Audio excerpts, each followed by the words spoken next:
What's up, guys? Hope everyone's doing well today. This has been a week, for sure. Jeez, it's already Thursday.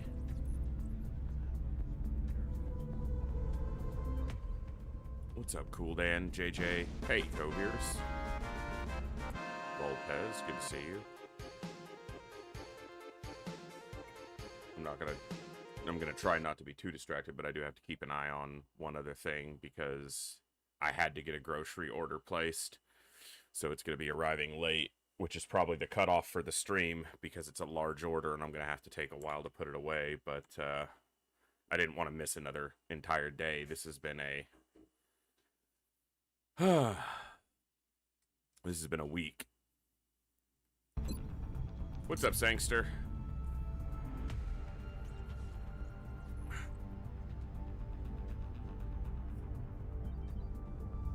So, we'll get into the gameplay pretty quickly, because I don't want to...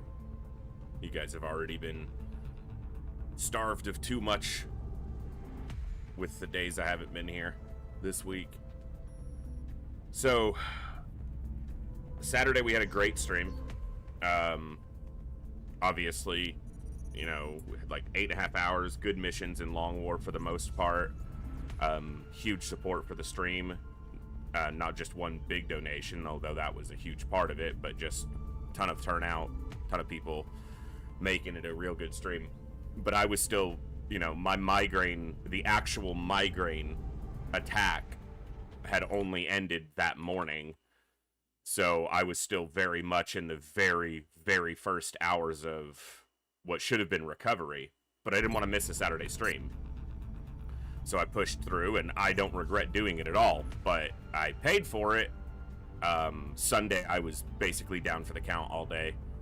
I was just completely exhausted. Felt like I'd gotten hit by a truck. Head was killing me. Not a migraine, but just a normal headache, which there's a significant difference. It's hard to explain to someone who's never suffered a migraine. But yeah, and migraines are... It's not impossible to describe what it feels like to have a migraine to somebody who hasn't had one. You can describe it, and someone empathetic enough, or who's had, you know, maybe something similar happen, can understand at least what it feels like, but the gravity of what it can do, that can't be conveyed. And the even harder part to convey is the aftermath, because it wasn't just 60 hours of my head hurting. It was 60-ish hours of the actual migraine, of my head feeling like someone was stabbing both my eyes with a hot poker and stirring my brain around. Very limited food, because if I stood up or sat up at all, I was nauseated. Very little hydration, even though I tried to keep sipping water the whole time. It's just a complete neurological attack. It's not just pain, it's everything. It's basically 60 hours of, you know, closing your eyes and gritting your teeth and waiting for it to be over as best you can, at least for me, because very few medications have ever helped with my migraines, and I've tried basically all of them. And what really kicks in is even after it's over, you still have often a normal, a regular headache, which is called the postdrome or post-monitory phase. And that can last anywhere from a few hours to a couple days. Pushing through on Saturday when I should have been resting, if I was an intelligent person, and I'm not, basically extended that recovery phase a lot. My sleep got completely flipped. I just woke up like 45 minutes ago, but I only slept like 3 hours. So yeah, who knows how that's gonna play out. So my whole schedule's upside down. I've had one meal a day for the last 5 days because I haven't had the time or mental or physical energy to do more than that, to cook or prepare more than that. and just, yeah. I'm still, as you can tell, maybe you can't, I don't know, compared to how I normally am, I'm still, takes me forever to get a sentence out compared to my normal self, because just ton of brain fog. Anyway, that's about all I'm going to complain about it tonight. You guys don't need to, you know, dwell on that too much. I would have tried to stream yesterday, but the storm overhead was just nasty. It calmed down for about an hour, and I was going to try to get live at about 6 p.m., and then literally as I was walking to my PC to start setting up the stream stuff, there was a lightning strike like a couple 100 yards away, and it knocked everything out for 20 minutes. So, yeah.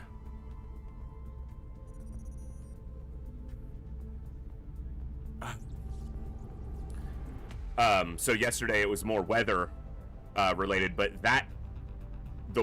the impact of still recovering from the migraine, my sleep being completely flipped upside down, food being completely, you know, low intake, just not getting enough, even it's available, just not getting it and getting it in, and that the storm had me on high alert, and it's just me here and the dog, so I gotta check everything when a big storm is coming through to make sure everything, you know, is good, make sure there's, you know, no wind damage or water damage or anything happening like that, make sure all the important electronics are safe and unplugged or plugged into the right backups or protectors, and so that's, you know, on high alert. So when that ended, I should have been able to just go to bed and reset my sleep, and instead I was up till noon today. So it's been weird. I did place a grocery order. I did a big grocery order because thanks to the generous support for the stream, namely from Olsen as of late. Thank you again very much for that extremely generous support. I got all the normal stuff I needed to get with my groceries, plus I was able to put some extra stuff in the pantry so that the next time things get tight, I'm not all the way down to the bottom of nothing again. And I was able to replace or get a few things that are not things I have to buy very often. You know, things that maybe have to be bought every month or every couple months, maybe even less frequently than that, but tend to be a little pricier because of that. That grocery order is going to be coming in later. The arrival window is between 9 and 11 p.m. For reference, it's 5:21 my time, so a little less than 4 hours on the early part of that delivery arrival. And it's a big order, so if I am still live, I'll have to take an extended break to get everything put away. If it shows up at the end of that window, I'll probably have wrapped by then, but I thought about playing something non-Long War tonight, and as I'm sitting here right now, that's still a possibility. So, I don't want to, you know, rug pull on you guys, but just, I wasn't sure that I would be able to give Long War my all, but I think we'll try Long War tonight. The other options are, I have Slay the Spire 2, which I want to get into at some point. And I've also been playing a game that I talked about briefly a long while ago. I don't know if I will ever stream it. I might try on one of our bonus days, or something like that, but I've been playing The Bazaar, which is the auto battler, the hero builder auto battler from Tempo. I was one of the founders for The Bazaar. I used to play a lot of Hearthstone back in the day, and I wasn't initially overly hyped when, you know, Reynad decided he was going to go make his own game. I was like, everybody says they're going to make their own game, and a lot of them turn out to be crap. And then I followed the updates for it. I kept up with it for years while it was in production, and honestly, that was one of the reasons I stayed tuning into it, is because it wasn't something that was in early access 6 months later asking us to fund its production. He went and built a company and got proper funding and put proper people behind it and made what might be one of the best games that I've played in new games that I've played in years. It's been out for a couple years now, or at least in one form or another. but I was one of the original founders, played through the beta of it, and then I kind of pulled away from it for a couple months because I just didn't have time for another game, but I got back into it within the last couple weeks here and there, and actually climbed to the legend rank in it just the other day. Right before the migraine hit, I was in high diamond, and then the other night when I couldn't sleep, I finished a runoff and got there. But that's a game I might stream at some point. It's definitely different than anything I've played before, but here's something I did to myself. I do to myself often. You guys have heard me talk about this and even say this before. I had contemplated streaming the Bazaar before, but I was like, well, who's gonna watch if I'm just, you know, another run-of-the-mill player, average middle-of-the-road player, you know, when you can go watch the best players who stream it, you know, who are top 1,000 legend-ranked players, and I hadn't even much touched the rank mode at that point. So part of getting to legend rank in it was kind of giving myself internal and external permission to say, you can stream this, even though that shouldn't be something that exists. If I enjoy a game and I think it's entertaining and I think I can entertain an audience and show something that's worth spending some time watching, then I should stream it. But that internal dialogue doesn't go away just because of logic. So, hey, Hill Home, I'm glad life is okay. Don't start Crimson Desert, you'll be there for like 400 hours easy. Yeah, it's not a game that was on my radar. It's certainly one that I know I could probably enjoy, but I wasn't really paying much attention to it up to its launch, and I've seen a lot about it since it launched, but not one that's been on my radar recently, so I probably won't touch it anytime soon, if at all. So, I know my brother's been playing it, and I believe he's been enjoying it a lot. I know you've been streaming and enjoying it. There's a huge amount of people streaming and playing it, so. But yeah, maybe tomorrow, because I don't want to miss a stream tomorrow, but I don't know if I'll do Long War on a non-normal stream day, and Fridays have been bonus or catch-up days recently. But given the days we missed this week, I want to stream something tomorrow, but I have to balance Fridays early enough that I don't screw up Saturday, because Saturday is such a big, important stream for me to get in. So I want to, you know, I want to preserve Saturdays, as it were. But maybe tomorrow, maybe I'll try a little Bazaar and see if people are interested. Right now, I'm kind of just a one-trick in it. I've played mainly one hero to learn the fundamentals of the game and do my legend climb. So I'll probably do a couple ranked runs if I do stream it as Vanessa, which is the hero, the character that I've played the most, the deck I've played the most.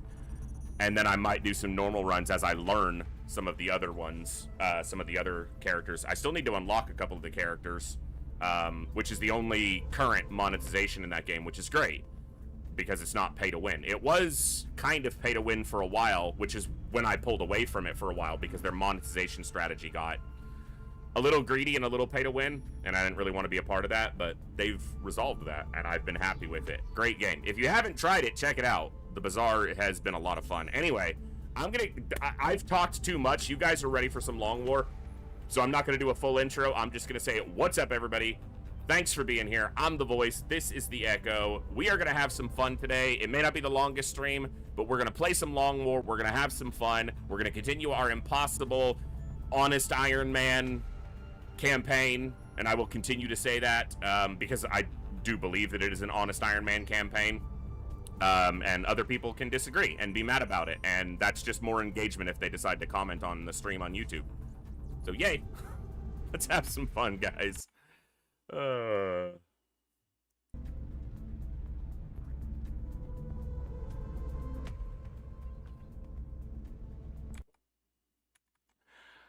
Native API says, I generally prefer to watch professionals, people who know what they are doing and can do it well. So even if you're not very good at the game yet, I'd probably be enjoyable to watch the learning process if you approach it with the same professionalism. That's a really cool comment to read. And I would say that while I am still learning the Bazaar, I did reach legend rank, which when I entered legend rank, I was ranked 23,000th. Basically my MMR within the legend pool compared to everybody else who's reached legend. But that's top 3% of players, and I've pushed that up to around 18,000, which doesn't put me in the top 1,000 players, but it does put me, you know, I'm getting better still, at least with my main. I'm still a one trick for now, but so I know the game well enough to succeed and be in the top.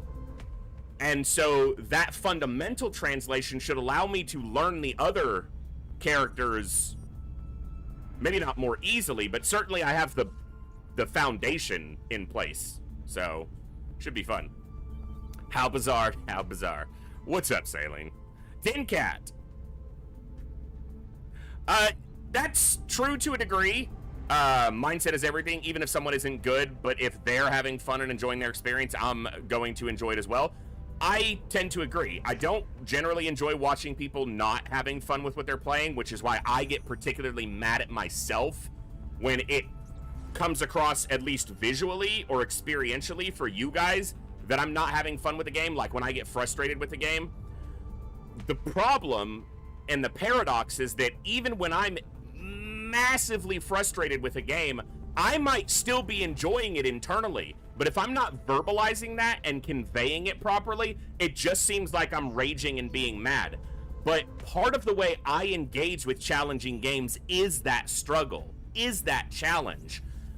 The difference comes when I don't externalize where I'm actually at because I'm not talking enough, or all I'm doing is being negative, which is, I'm not going to talk about it a whole lot, but which is what happened at the end of Dark Descent, Aliens Dark Descent. I was still enjoying some parts of the game, but I was not conveying at all any of the enjoyment because there wasn't a whole lot at the end. And that's a big difference. In the early part of that game, I was stressed out of my mind a lot of the time, but still massively enjoying the experience. And if you go back and ever watch any of those VODs or streams or anything, you can tell that in the first 3 or 4 missions, because I would have to pause regularly and then go, okay, this is awesome, but I am stressed out of my mind. And then I would get back into it and it'd be another 20 minutes of, oh my God, okay, son of a bit, what do I do now? Okay. And then but I was still able to convey, because it truly was that I was enjoying the experience, even as challenging and as stressful as it was. When it got to the later levels, and I'm just using that game as a recent conveyance, it's happened with XCOM 2. I was not enjoying any of it, and all it became was streams of me bitching about it, and no one wants to watch that. I didn't want to watch that, but I also felt an obligation to finish the game because I'd put so much time into it at that point and had come back to it specifically to try to finish it. So yeah, Olsen, I've not only played against all the other decks and seen some of their build strategies and synergies and the ways the other characters and the ways that they build their boards, I've also watched a lot of the Bazaar. Lethal Frag, as I've said before, is my personal favorite streamer to watch when I have the free time to watch a stream. I've been subbed to his channel for 122 months, I think, at this point, so over 10 years straight. Even when I've been dead broke, I've tried to make sure I had at least $5 to keep that sub streak going, because he was one of the streamers that I watched that made me decide I wanted to be a streamer. I'm a very different person, very different personality, but I do try to carry some of what I've learned as a very long-term enjoyer of his content into how I put my content forward.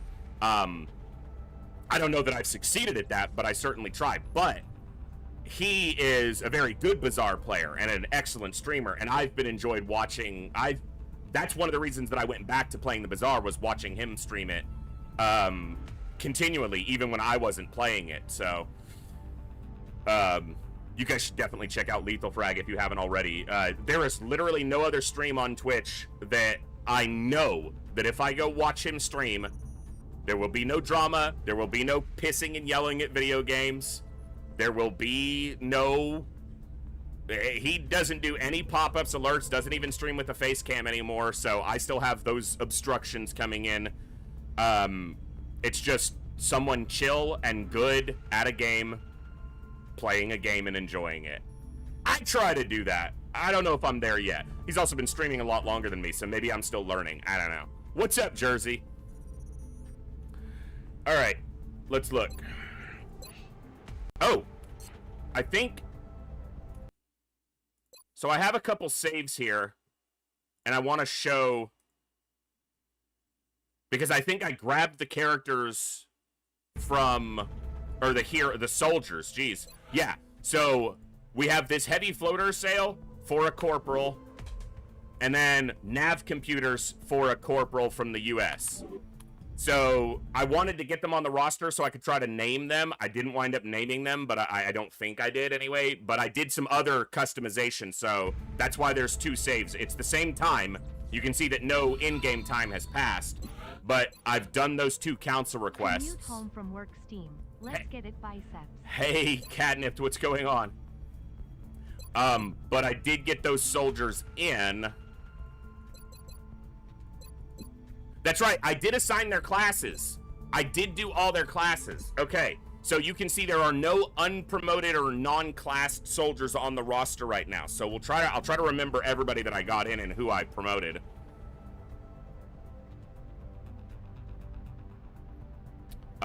This was a new soldier. This was the US soldier for the navigation computers. Came in with high aim, got a lot of health on her promos, has pretty low will at 41, so that's definitely her deficit, but, yeah. So I got another sniper. I don't think I got another rocketeer. We had this one already. Hathor here, Matsumoto, and Wells. We already had both of them. I did get another medic. This was one of the other... Okay, here, let me... That's why I had this other save in place. Let me show you.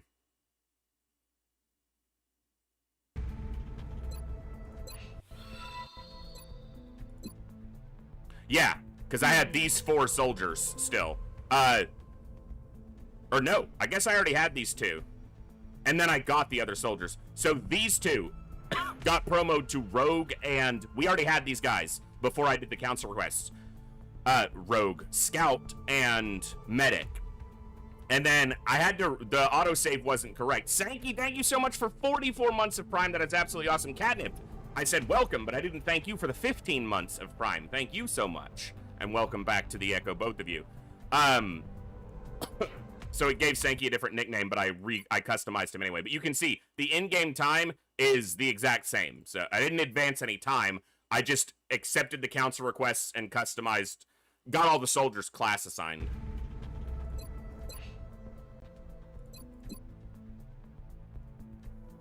So this guy became a medic.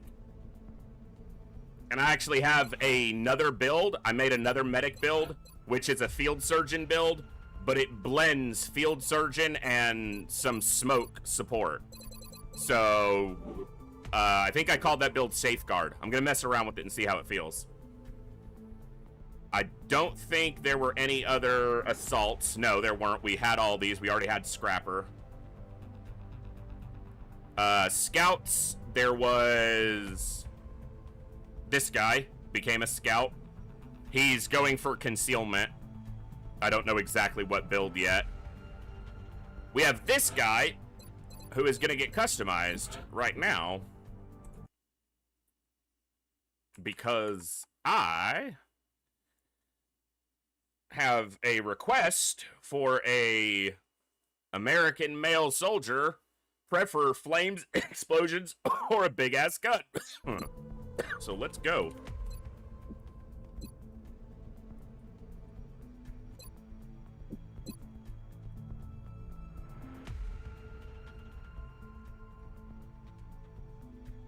Cat.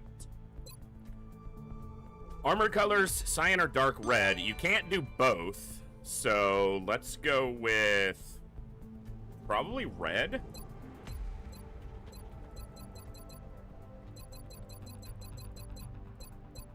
Yeah, let's go red and black. Hey, Saline, thank you for gifting a sub to the community, to Jersey and to Tin Cat. Thank you so much for that generous support, Saline, and grats to Tin Cat and Jersey. Welcome into the Echo, folks. Well, welcome in fully. You guys have been here, but now you're one of us. All right, so we got Tin Cat on. Olsen, thank you so much for the 1,000 Olsen bits. cheered. X1000. Scam train biddies. Scam The train Boy biddies, 51 thank you so much. Oh!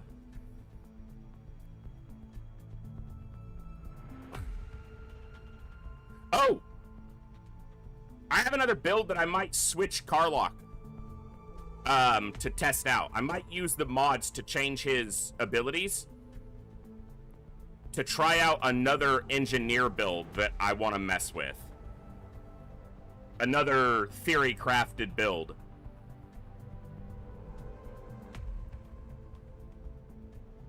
Or this soldier. Oh no! It's actually going to be Sankey. That's what I'm going to do. So I'm going to change one thing on Sankey. So he's fatigued for 4 days. I'm going to use that opportunity. I'm going to do this. I'm going to go in here. Thank you so much, Saline.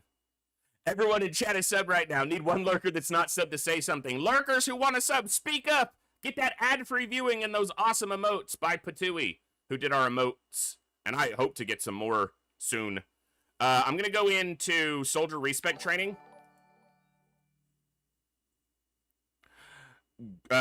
Grice? What a name, what a player. Thank you so much for the follow. Welcome to the Echo. Glad to have you here. We're going to put this down to 4 days. We're just going to match his current fatigue timer. Because he's only changing 1 perk point. So he doesn't need 2 weeks to retrain. So I think this is logical and fair.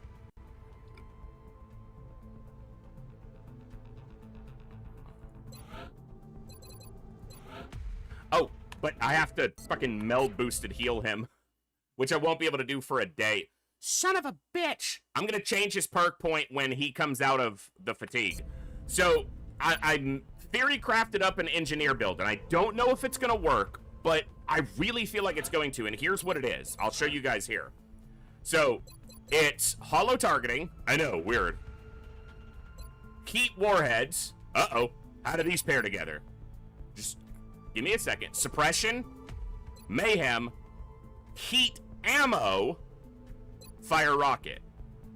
So, it doesn't have sapper, but it has heat warhead and fire rocket for big damage anti-mech grenades and a rocket or two, depending on how you build the inventory. Once explosives are expended, it has hollow mayhem suppression, which also applies heat damage, or just a primary gun that can do heat damage.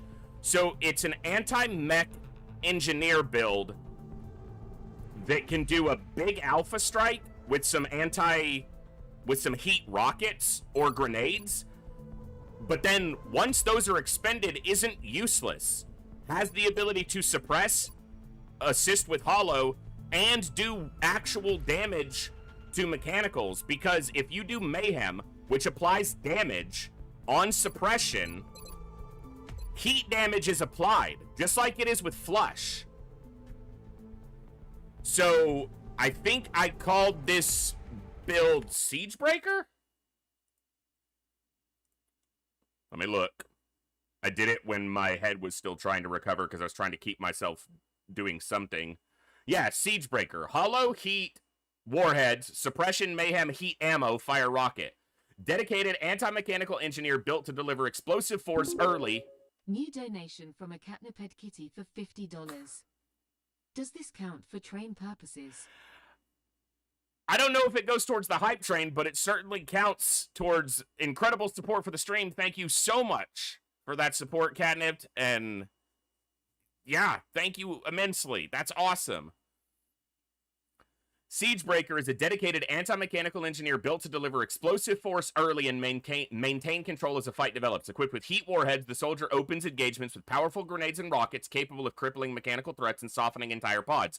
As ordnance is expended, Siegebreaker transitions into a support role, using hollow targeting and suppression to amplify squad damage and lock down priority targets. Heat ammo and mayhem ensure continued effectiveness against mechanical enemies, even in prolonged engagements. While less versatile than utility-focused engineers, Siegebreaker excels at breaking fortified threats and sustained pressure against XCOM's most dangerous mechanized foes.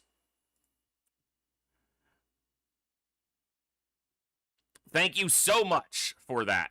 You guys are awesome.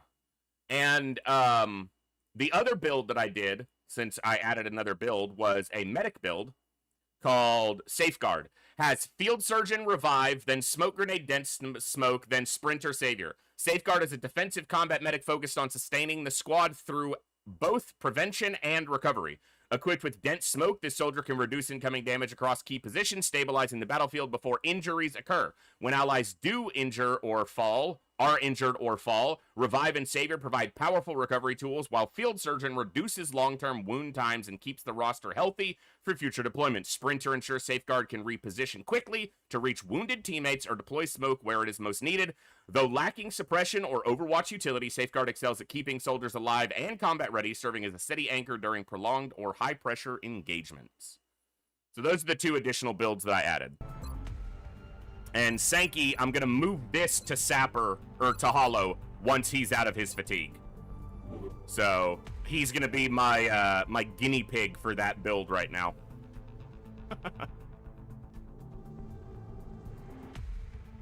And did I promote any infantry? I did not.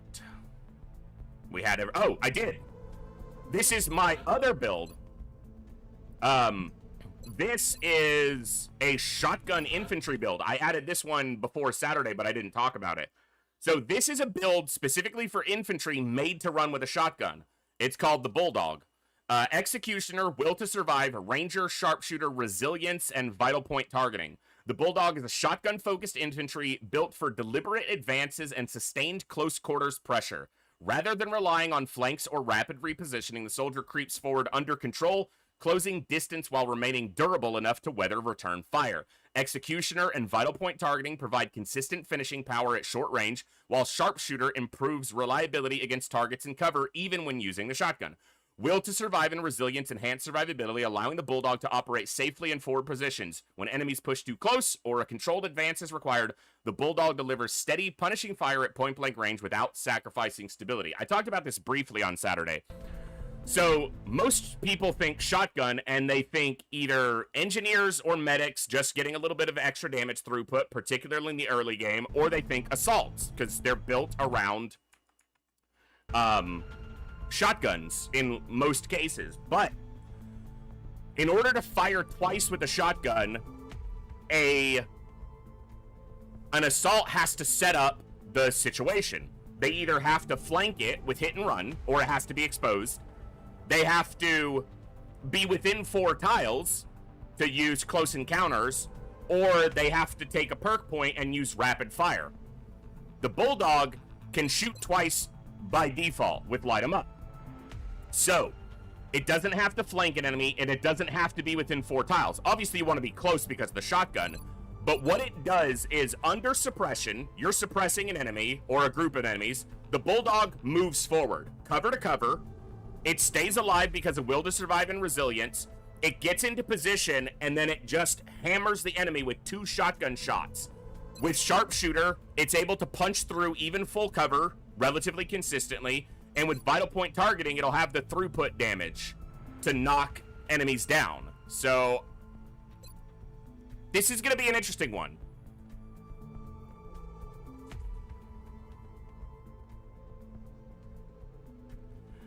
Going to be contrarian again. Niche builds demand a wide barracks. Problem is injury and death can ruin that. No doubt. But I have 8 of every class and 1 for every mech right now. So I don't have a small barracks.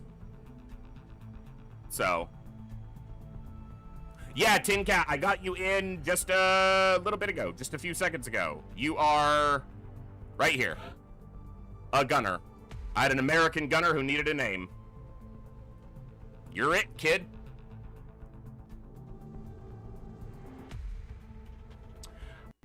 There was one other build that I built. This is a gunner build. I put it on this soldier. We'll see how it plays out. This one is called Breacher. Crosshair. This is Crosshair. Breacher was a different build. Crosshair operates as a mobile midline fire control gunner specializing in tagging multiple threats and amplifying squad damage with double tap and hollow targeting. Soldier can mark 2 targets in a single turn, setting up decisive follow-up attacks from the rest of the squad. Heat ammo ensures mechanical units remain vulnerable, while Executioner improves reliability when finishing weakened enemies. Resilience provides the durability needed to operate closer to the front lines. And extra conditioning enhances mobility and overall survivability, allowing Crosshair to reposition for optimal angles. This build excels at distributing pressure across multiple enemies, enabling coordinated eliminations while maintaining a flexible and steady battlefield presence. It is a Saw build, so I put it on a faster gunner. He's got 14 mobility. And that's going to allow him to reposition. Now, you would think Saw and Double Tap don't really pair together all that well, but a Saw gunner can reposition and then shoot, reposition and then suppress, and then often on the next turn it's gonna be standing still, and they'll either suppress or shoot twice or whatever the case is. So again, kind of niche but still flexible. So exactly, Olden, don't get injured or killed, and then that never creates an issue. Also, builds like the Bulldog build, you want to take those onto certain maps. You don't want to take this on a highway map. Probably, although maybe on one of them. You don't want to take it on a big open map, but on a close quarters urban map, yeah, that's where a build like this will shine. So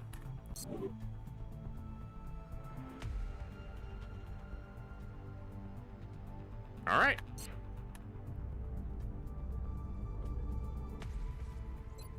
Also, Native, you were waiting for a soldier, and I think your first request was for infantry, so,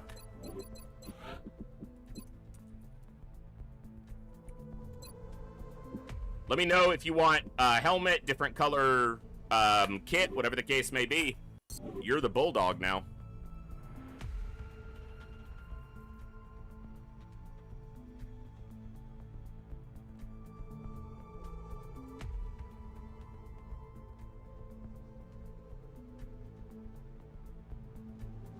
Okay.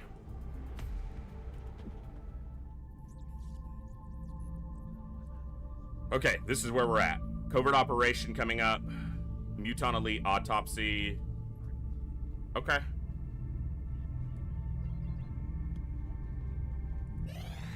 Currently, that soldier is an Overwatch gunner build. So, shooting enemies with his gun is the thing he does the best. Not built as much for suppression. Just shoot it if it moves. So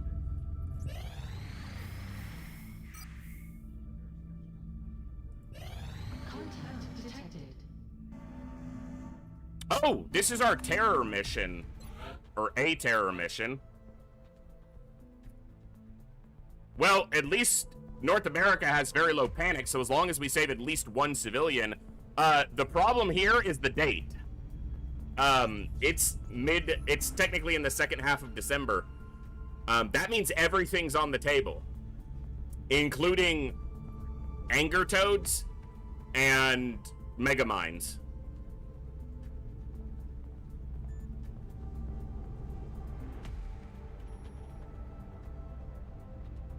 This could get spicy.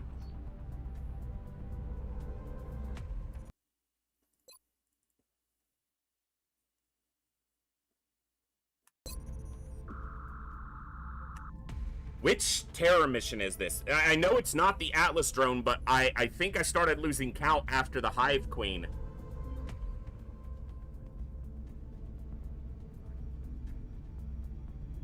Is this the 13th terror mission?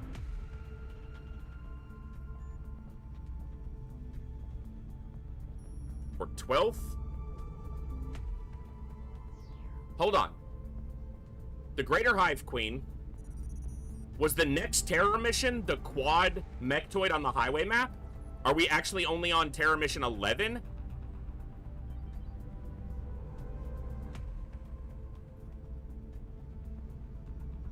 Was there another terror mission between those two?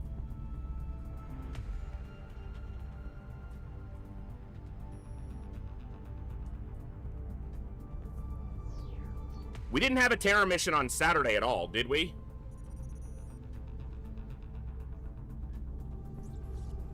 Yeah, that's the only one I can think of, though, is the highway. We had the Greater Hive Queen, and then we had the quad mechtoid with the Leviathan on the highway map. I don't think there's been another terror mission.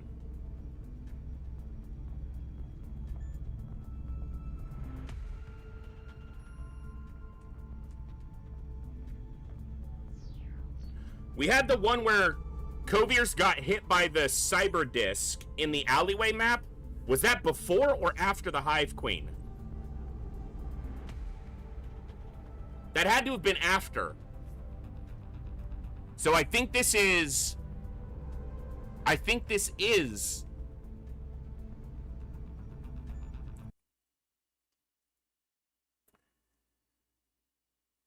Was that after?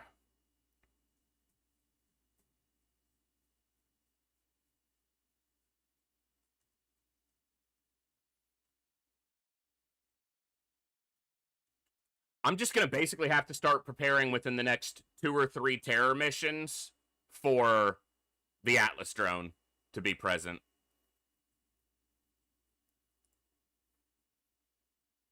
Tenth was the Greater Hive Queen. The highway map was 11th. I think we had another one which was 12th. So I think this is our 13th terror mission, and the Atlas drone shows up on the 19th.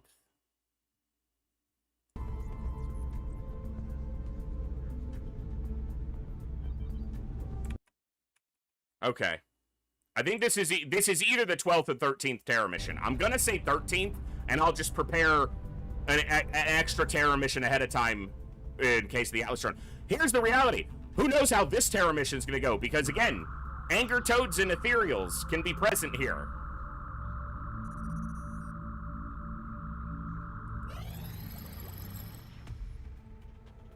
Tactical rigging project is available once I get 20 Muton Elite corpses. So as much as I don't want to fight them, I want Muton Elites to show up. Because I want tactical rigging. This boy's angry.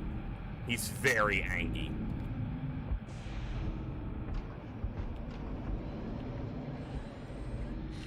Also, look.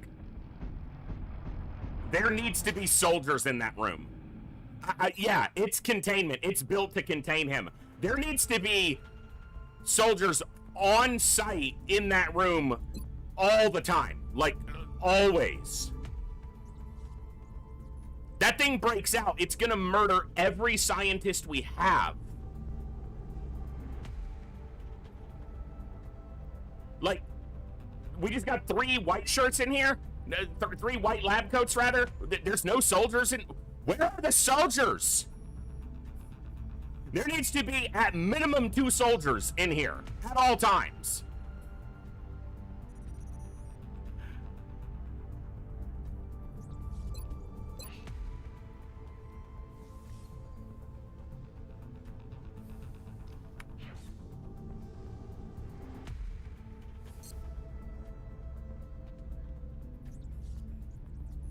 You have soldiers in that room just means the elite now has a weapon? No! Also, does he need a weapon? He's formidable enough to kill us without a weapon. So us risking giving him one doesn't increase his threat level that much, but it makes us a lot safer if we can use the weapon before he gets out and starts ripping people's arms off like a Wookiee.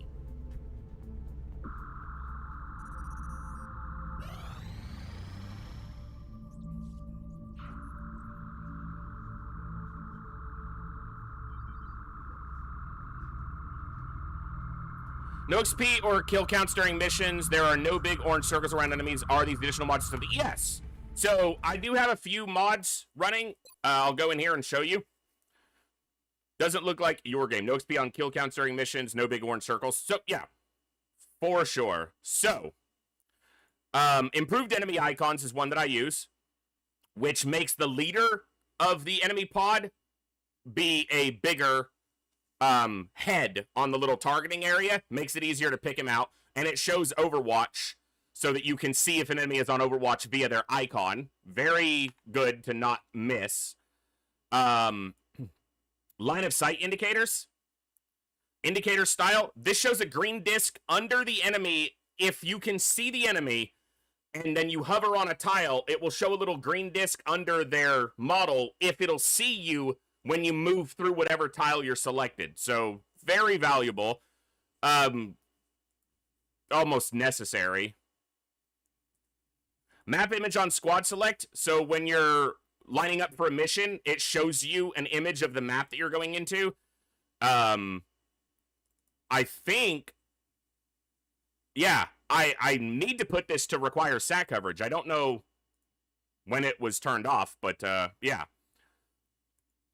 So if you have satellite coverage over the map, over the country, you'll get a map image when you start the mission of, or an image to tell you what map it is. Helps you understand how you're going to have to play it out a little bit better. It's not a huge help, you know, not game breaking, but it helps. And then this is probably the biggest one, mini UI helpers. So ammo counter for your soldiers, turn counter, kill count, compact HP displays, show perk on the list when you're selecting soldiers, tiles to target popping up so you know how far you are away from the target, and then one of them is giving experience, but not remembering which one it is, but... And then I'm still messing with sequential Overwatch and Scout Sense. They're interesting. And then I'm only using this one for fixing the builds that I screwed up.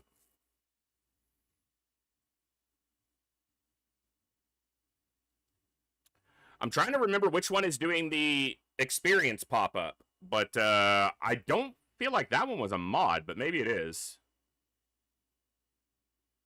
But either way, that's most of them. If you type !mods in the Twitch chat, it'll list all of the ones that I'm using, which you can see here too.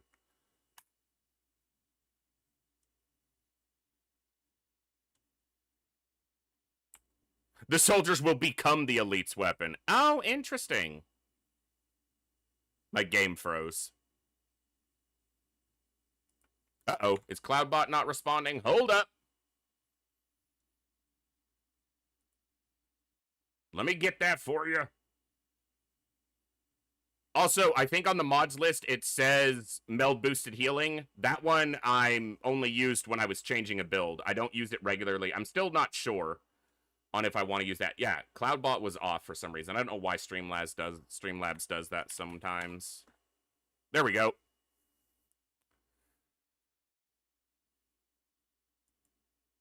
Let me reboot. I don't know why the game froze. But you say the soldier will become the elite's weapons. Okay, so the scientists in the room already serve that purpose. So again, putting a soldier in the room with a gun increases our chances. Period.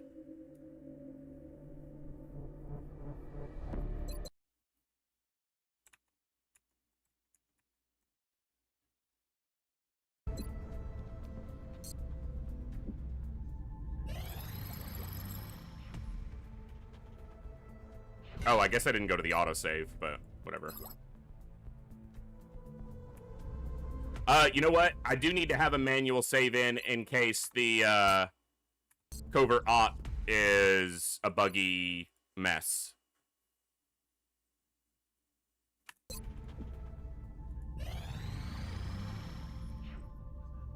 It will not give me data recovery. It just wants to do extraction. So dumb this late. I just want to see what the map is. I'm gonna do this the same way I did before with a sniper. I swear, I'm gonna do it the same damn way. And I'm gonna be willing to either restart or reload this if it starts like it did last time, where the moment we take an action, everything on the map is active, because that is untenable. But I think I have to wait on that and do this Terra mission first.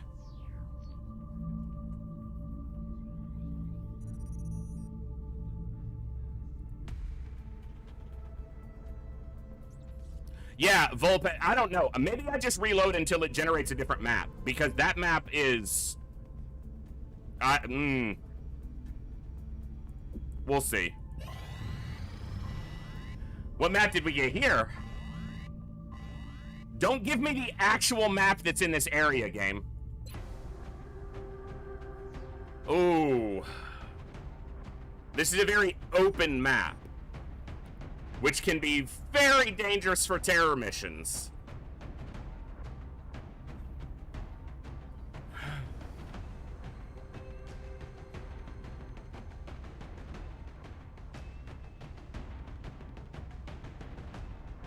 If I do this terror mission, then I'm committed to that covert op map. So, I guess we'll just make the best of it. Okay.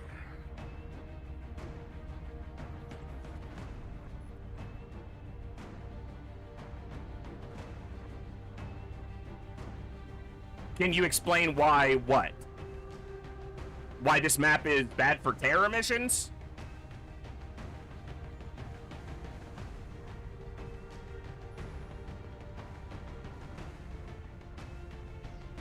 So an open map like this, open maps for terror missions are really difficult because, you're likely to activate enemy pods,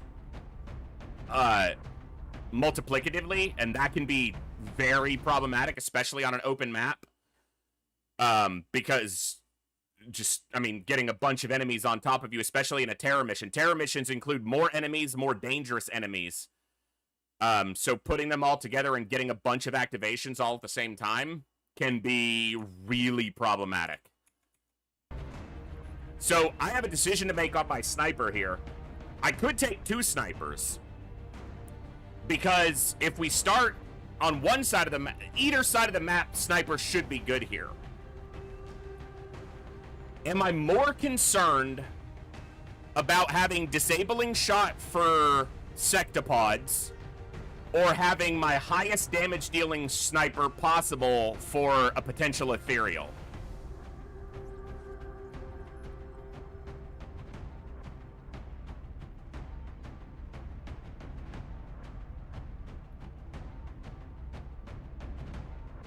I feel like sectopods have to be a bigger concern, because an ethereal, at least I can just try to like blitz it out with damage.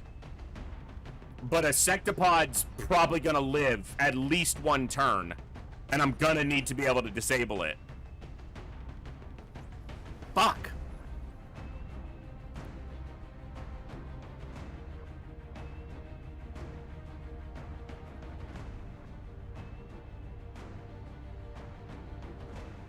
You probably won't make this mission, Tin Cat, because I need some of my highest ranking soldiers, and your soldier's still in the mid ranks right now. This has to be, like, the A-team.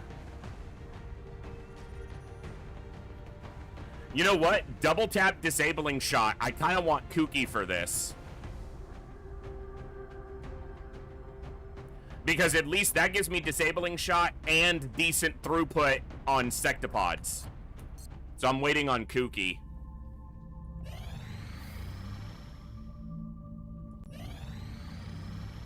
Sure.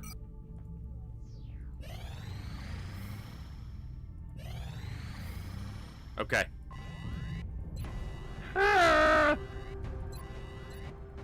Hold on. Hold on to yourself, 'cause this is gonna hurt like hell.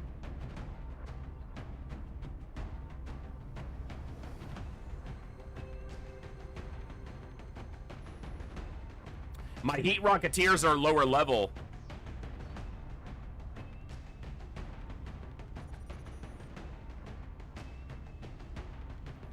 I might just take the Ranger Rocketeer for big raw damage. And he's higher ranked.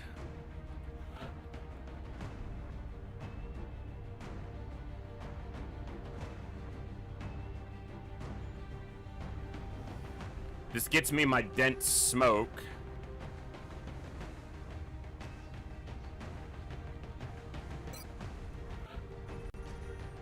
My assaults are all beat up.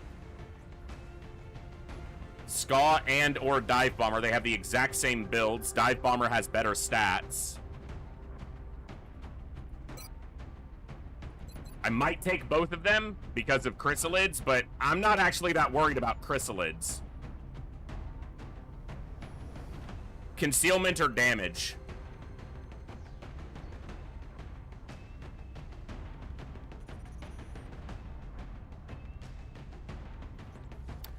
Him being wounded is so bad right now. These two, I need one of them right now, and I don't have either of them available. That means it's a concealment scout because I need battle scanners.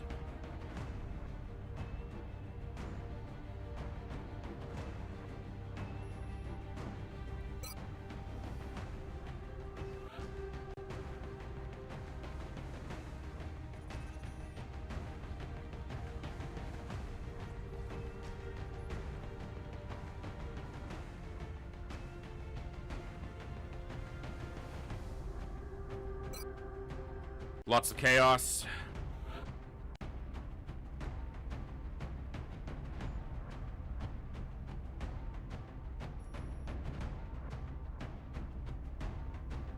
I'm probably not taking an engineer. I might take a mech. I probably will take a mech. I would like an officer here, but I think I want the raw throughput damage more.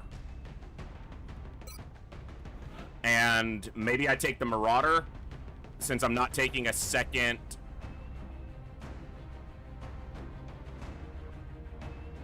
assault. Yeah. Okay. Ugh.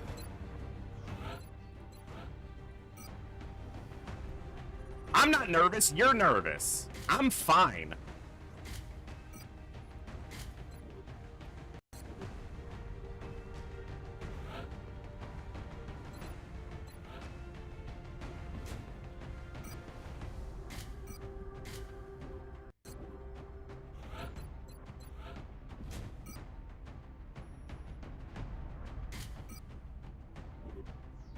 I don't care about the civilians as long as I save at least one, because this continent has very low panic right now. So I don't give a shit if all but one of the civilians die. Fine by me.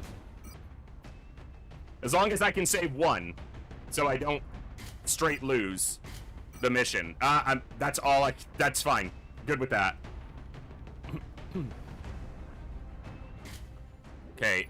What an engineer would give me would be chem grenades.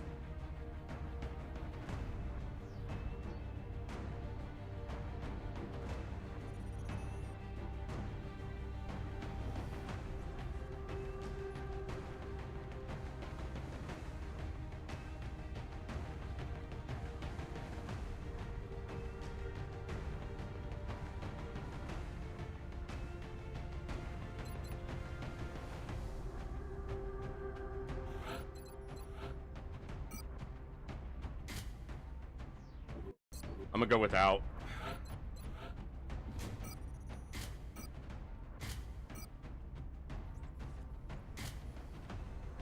It won't give me as many battle scanners, but if they have to run a Sectopod Overwatch, I don't want them dying.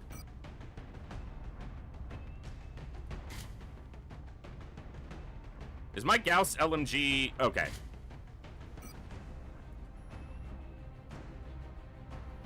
You're the Cobra build, Olthen, the highest straight damage build.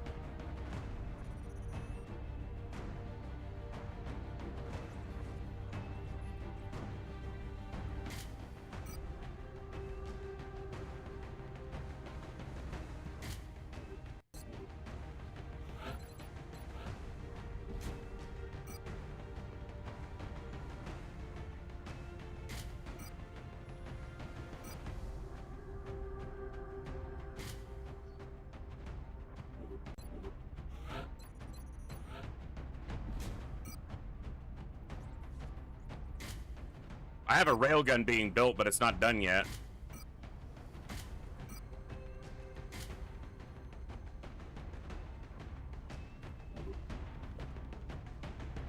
Okay. Good luck to us. I don't want to do this. Oh. All right. We've already done advanced Gauss. I just haven't gotten to build everything. I haven't built a heavy Gauss rifle yet, since that's probably why you're asking.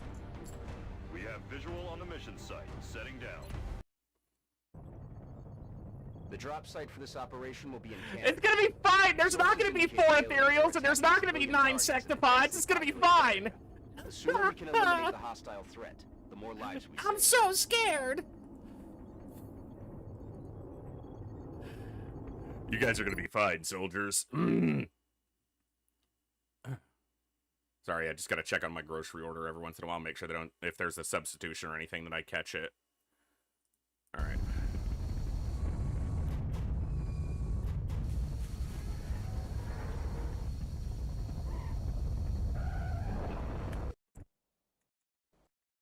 Okay.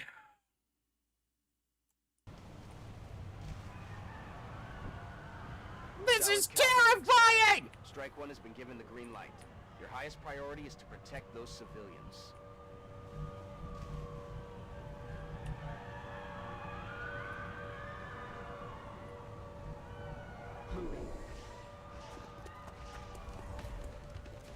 ship and keep your head down. Well, it's all flankable, which means it's at least smaller. Okay, okay. I can, yes, I can work with that. That right there, that is an approachable pod. That pod is approachable, sociable. They're nice, they're friendly. I could hang out with these guys.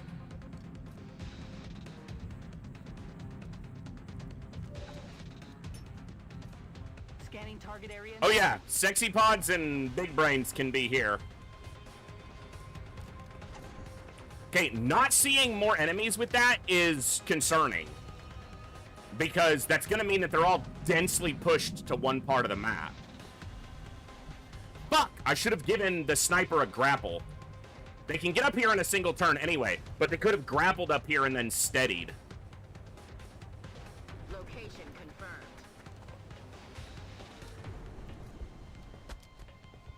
Go, get out of here.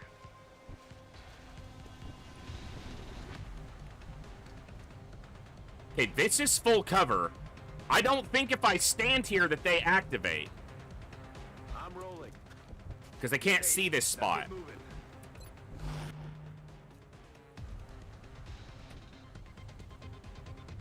Moving. What's up, Thor Snore? You're safe now. You're on this mission.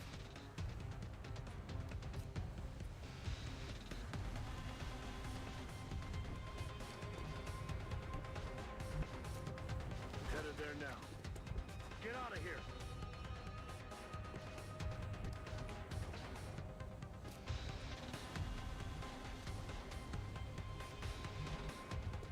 They might see this because it's an elevated position.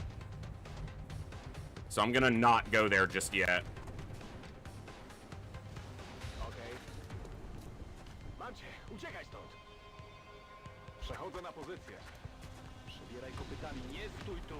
Wypatruję nieprzyjaciół. Tak jest. Broń w pogotowie. It's an exalt pod. That's not the scariest thing.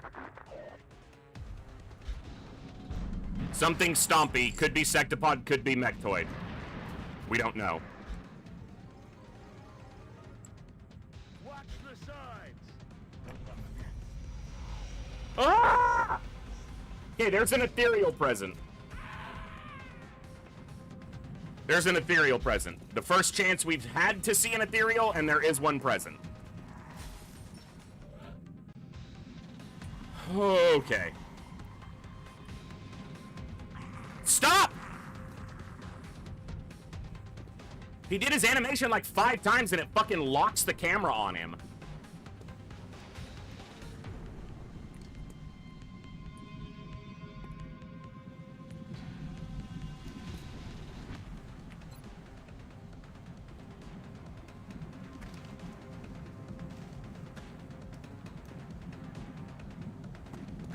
It's just about raw damage.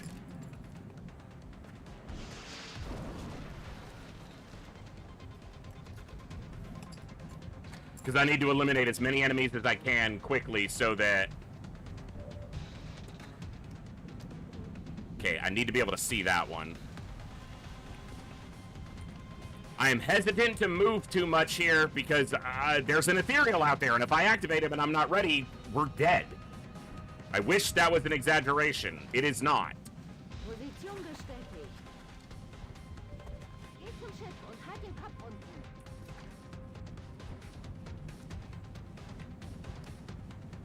Załatwione. Widzę nieprzyjaciół. Spryskaj stąd. Well, it's not an ethereal, but it's basically everything else on the map. Fuck!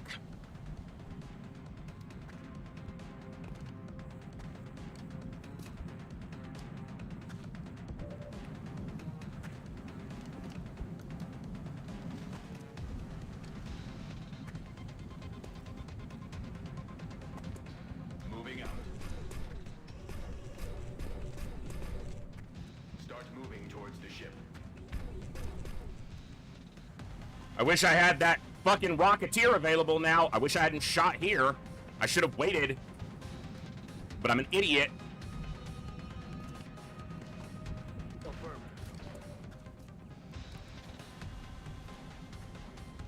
It's just 7 regular floaters and 2 berserkers.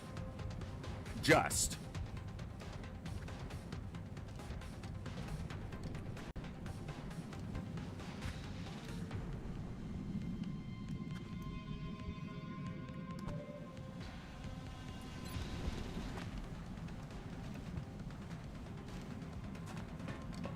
Get this guy moving towards the assault or the mech for CCS triggers.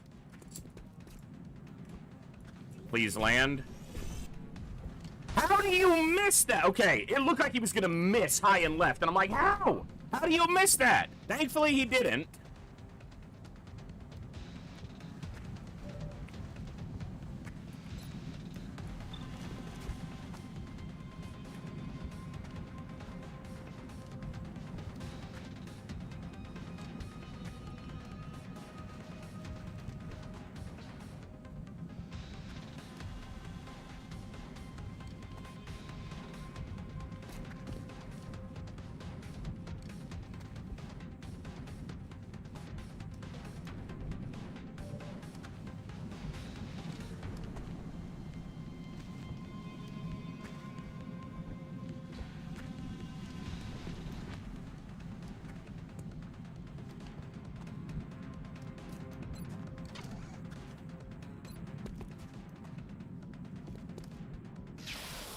I want this guy to die from CCS.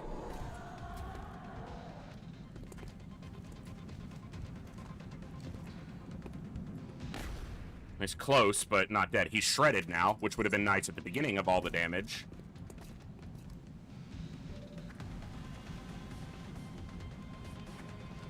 He's just outside the fucking close encounters range.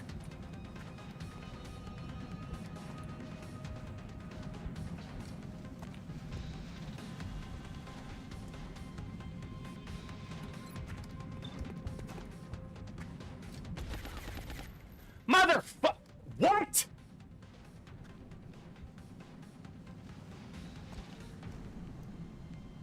Just give me a second.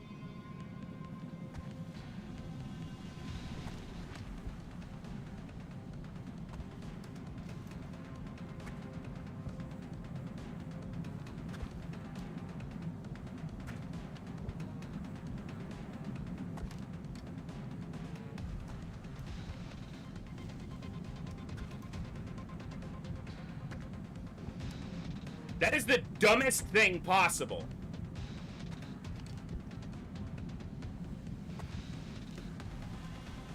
I also thought I clicked rapid fire, but apparently I did not.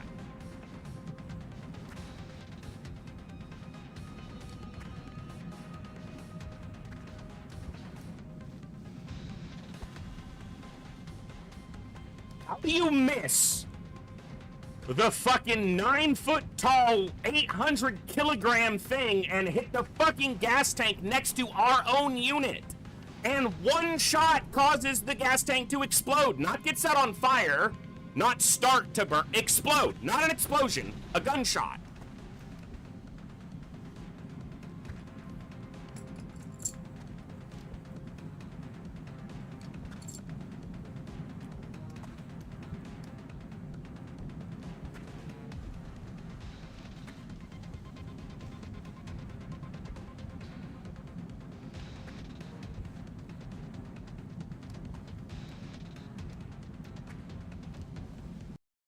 This was supposed to be rapid fire, so that he was dead.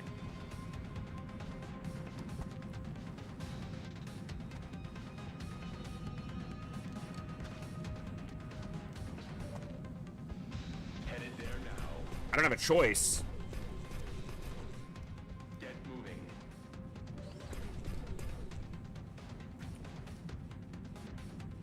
But he's... Fuck! He had already moved. Okay, I'm messing up too much now.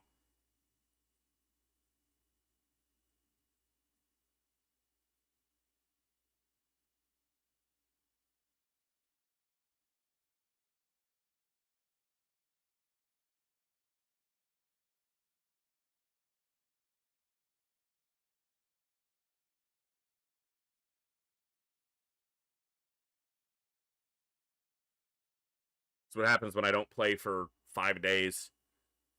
I'm making shit decisions. Rapid fire was supposed to go off, so he's supposed to be dead. At least he'd be dead even if she's stuck standing in the open, which means she probably goes down anyway, but fuck.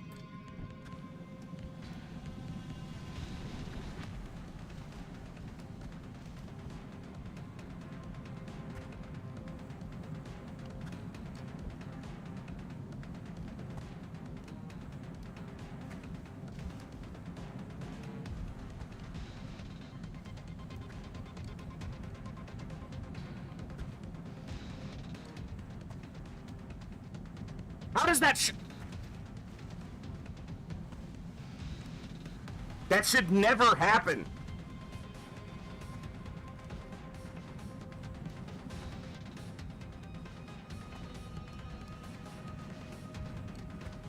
Also, how did it do damage to me but not him? Okay, because he's still one full tile stepped away.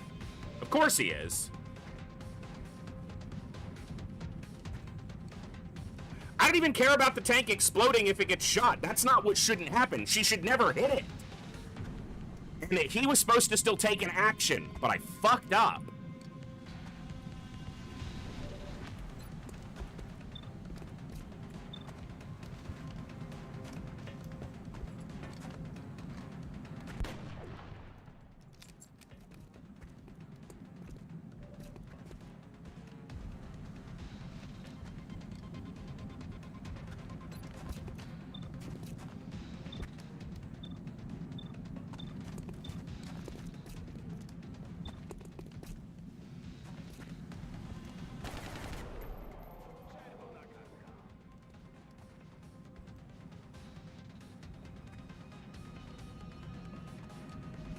This guy should die to CCS. They both have CCS, but he could survive it, so maybe I have to shoot him.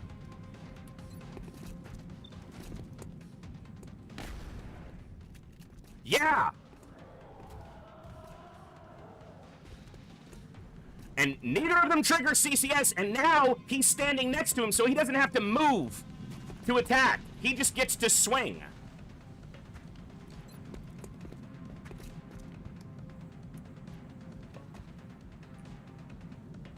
I hate everything about this right now. Literally everything about this, I hate. Because I also have to put smoke over him, essentially.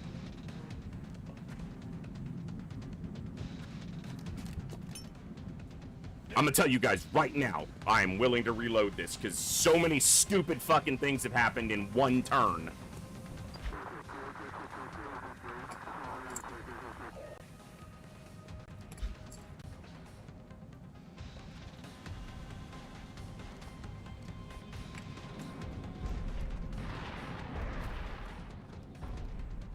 Flanks our Rocketeer.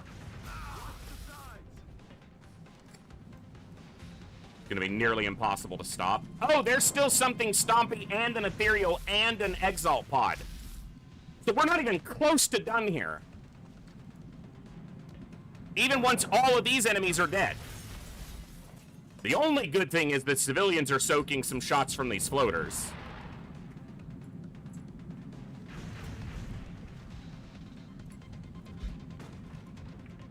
Heard a door get kicked. Yeah, he just swings. So he doesn't trigger CCS at all.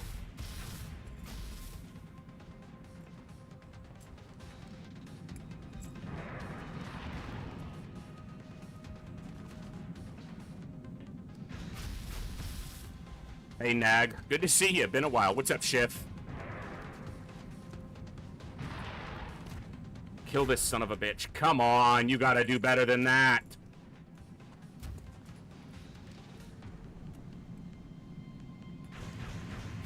He missed dive bomber.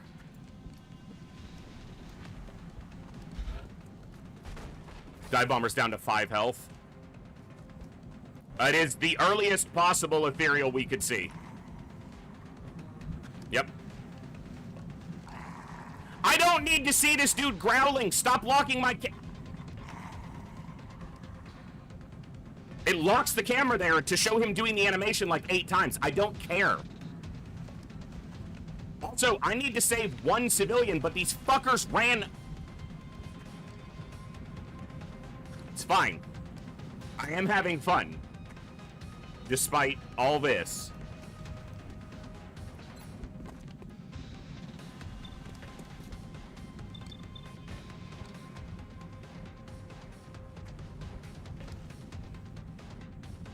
I know it mightn't seem it,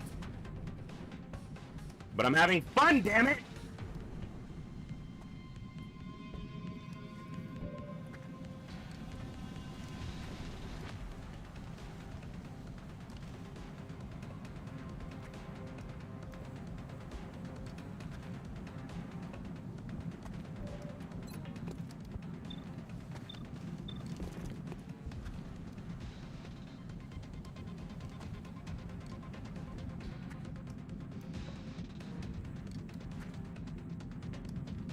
I'm on my way. Head for our ship. The problem is, I think I need Dive Bomber to come kill this guy, but the only way you can reach him is on the front, which is exposed to all of that. So actually, it's probably my gunner suppressing this floater over here.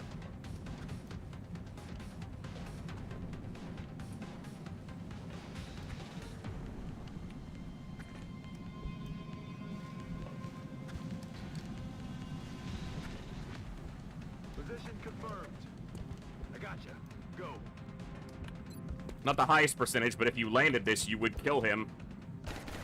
So of course you miss, because it would be too helpful for you to land that.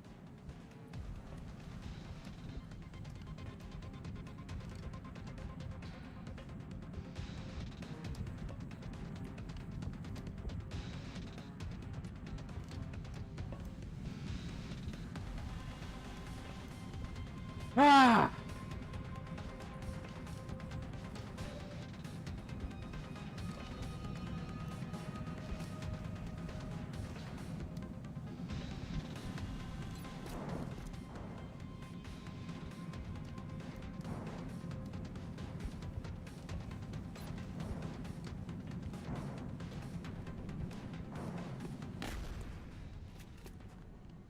No way that just happened.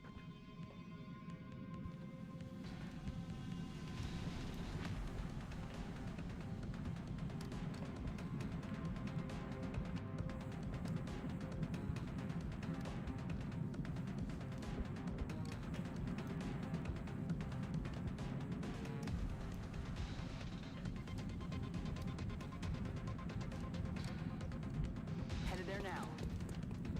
Why are you just standing around? Go! Someone land a shot on this fucking thing! Target's still up.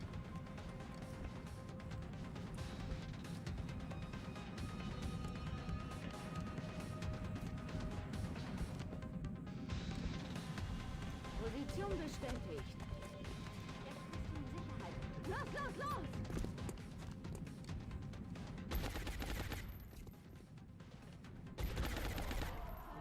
Finally!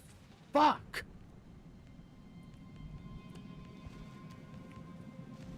It's gonna get flanked by this floater. So instead of shooting twice, I'm gonna go into the smoke. Już wszystko gra, pryskaj stąd.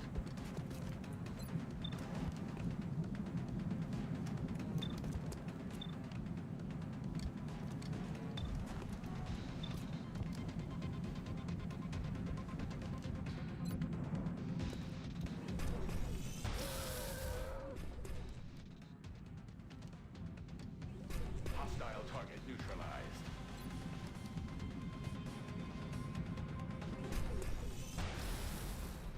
Yeah, the shot went through him, but sure, it missed. Whatever, game. Targeting malfunction.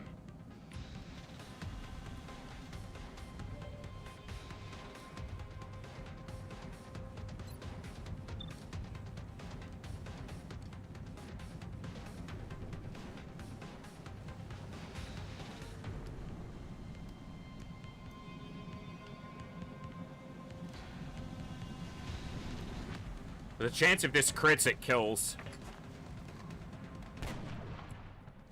Did exactly what it listed, no crit. Ammo. I'm spent.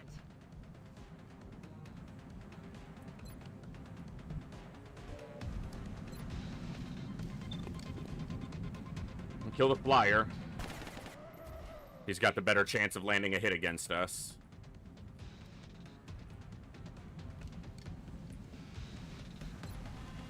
This might taunt the floater over to the front of the truck to shoot at iSense instead, because he's taunting, or he's suppressing, which is kind of pseudo-taunt.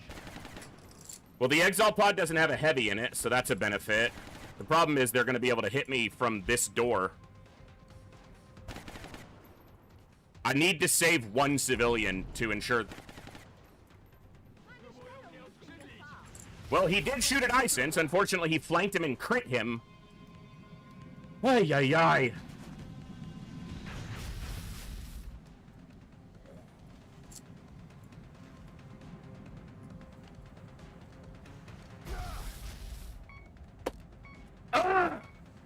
He's the only one with a med kit. I can't do this right now, man. Why did I have to start with a terror mission this... Fuck off, game! And this won't stabilize.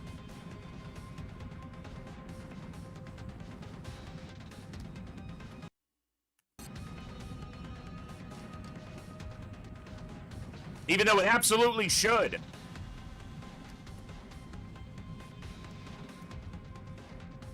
Oh, I should have not played Long War tonight. I should have played something else because I knew I was going to fuck up everything.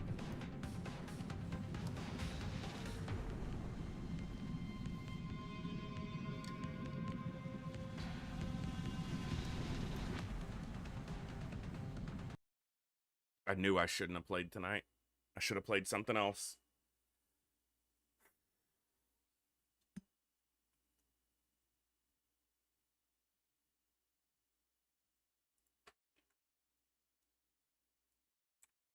All of this happens because of one shot. Literally. This gas tank being destroyed causes all of this. And that should never happen. I don't even see how from here she shot the gas tank, but...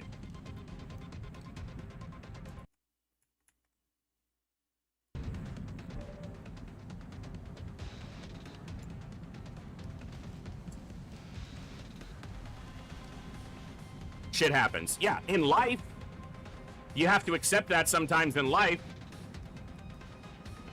It's not a foregone conclusion and something you have to accept when you're playing a game.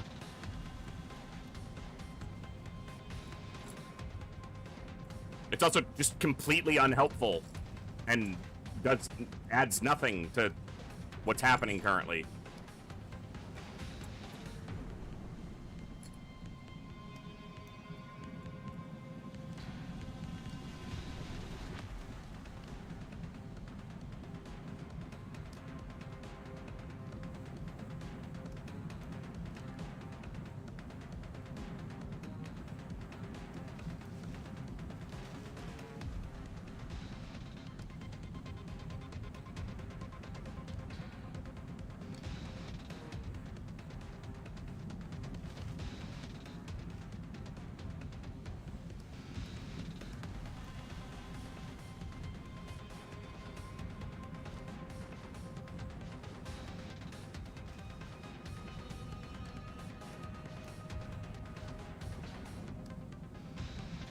I lose this terror site, we lose Canada, we lose all our income because we lose the North America bonus. And no matter what, at this point, if this continues, this soldier's dead because I can't stabilize him and you can't pick up soldiers for extraction, and there's no way I can finish this mission.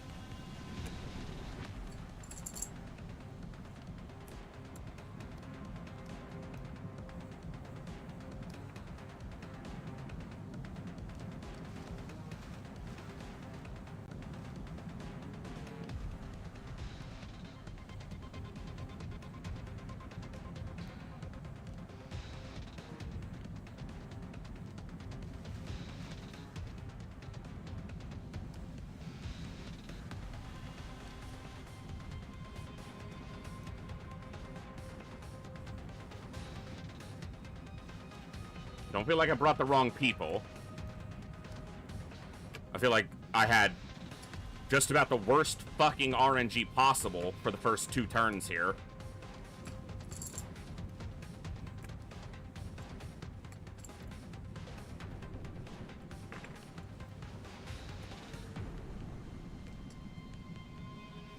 If Restorative Mist would stabilize a down soldier, I could still have a chance at least keeping him alive. But it doesn't, for some stupid freaking reason. Well, I guess I understand why. It takes... At least the theory is that it takes a dedicated effort to work on and stabilize a soldier, but all they do visually is just spray him with the med kit, which is exactly what the Restorative Mist does.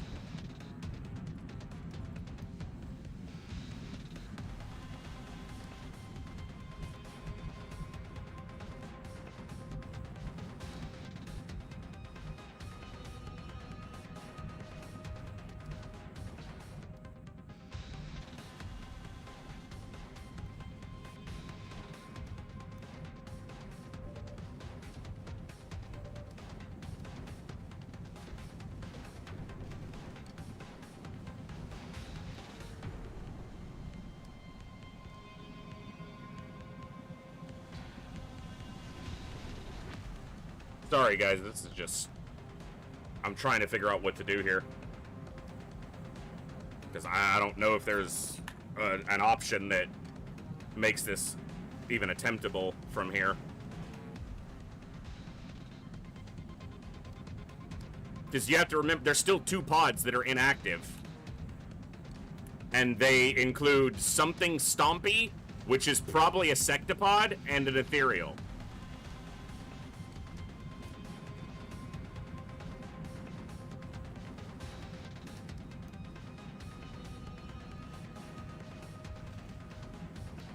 Okay, that music is...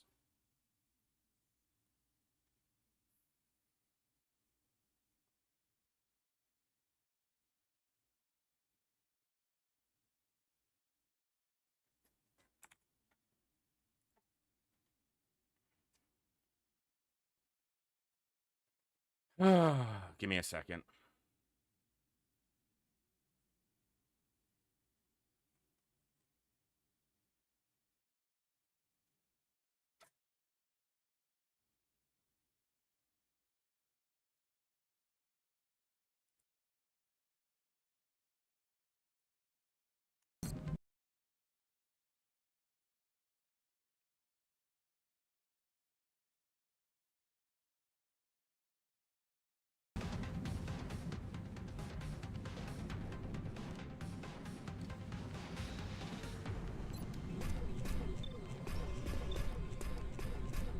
But you can't see this guy.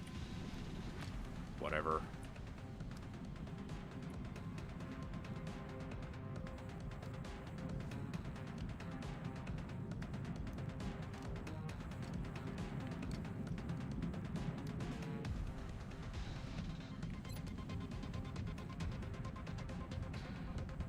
It's the dumbest thing.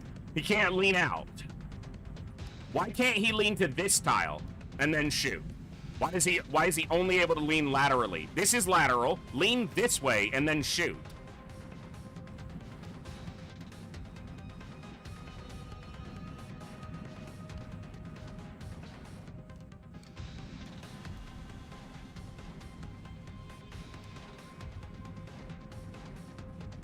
I have no options here that work.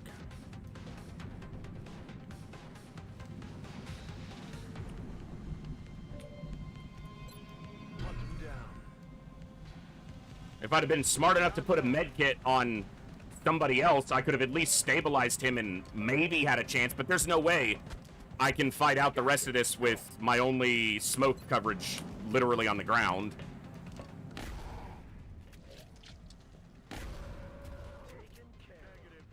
I needed him to be able to do that on the previous turn, but he couldn't reach for some reason. So, even with his mobility and run and gun, he couldn't move from here to get this guy, but he's able to move all the way up here. Back online.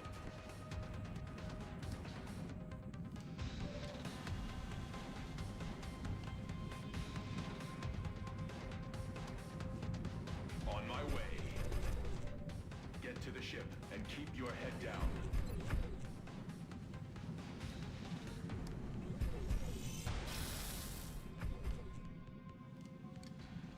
I need ammo here. Debris and optic system detected. There's nothing I can do here. Oh, I'm just completely screwed. What? Sorry, 1 second.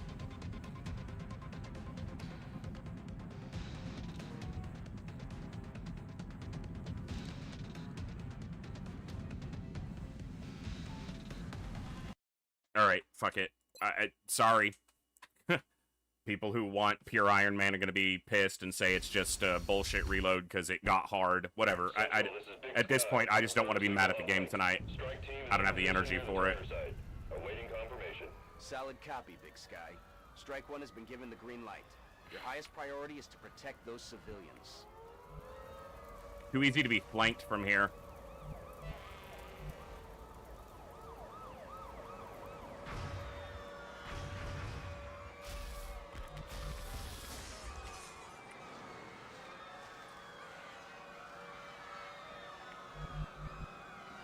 Don't make a stupid decision right after you fucking reloaded and pissed everybody off anyway. I'm on the move. I should go there.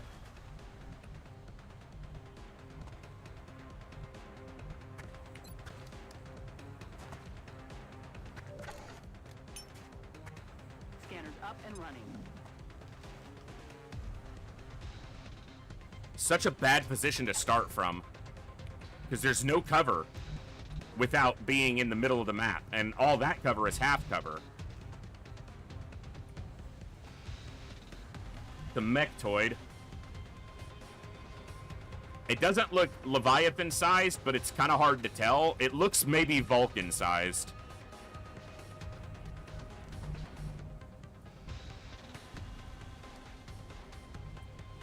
And of course, the ladder to climb up to the high ground for the sniper is over here, not on this side.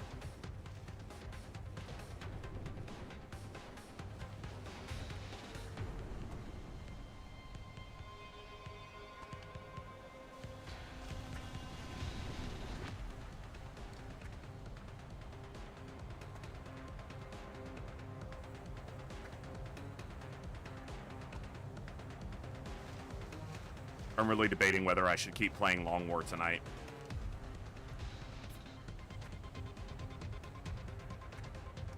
Oh my god.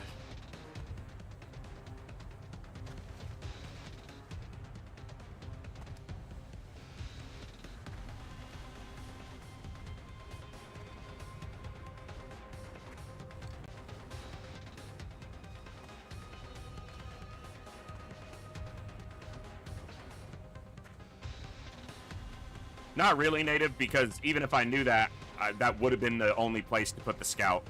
So they'd have been standing there anyway.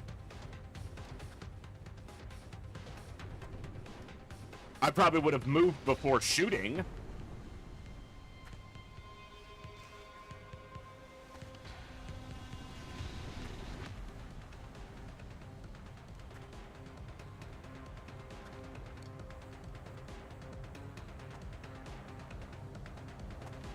This is such a terrible position to fight from.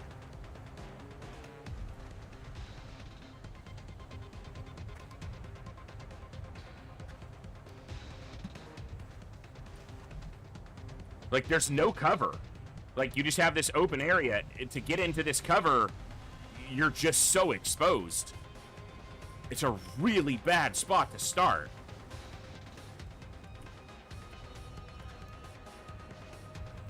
And I kind of want to move my sniper this way to try to get up here, but there could be a pod right here.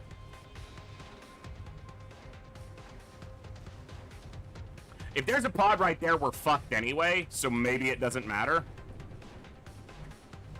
Time to motor. Move out. Doesn't appear to be.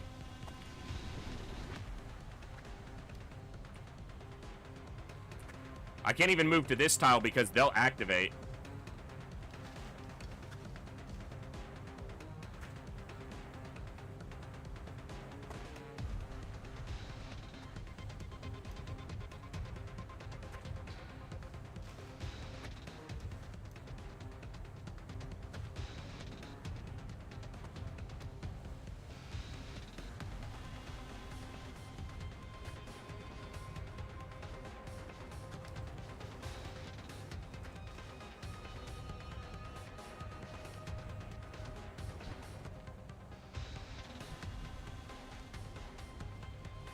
Hey, Iron Knight. I just reloaded, so we're not Iron Man.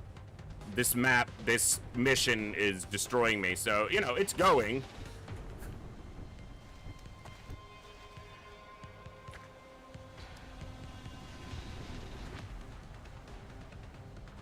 I don't remember if that tile counts as full cover or half cover. I guess it matches this side, so maybe I can tell. It's full cover. Hold on. Yeah, it is.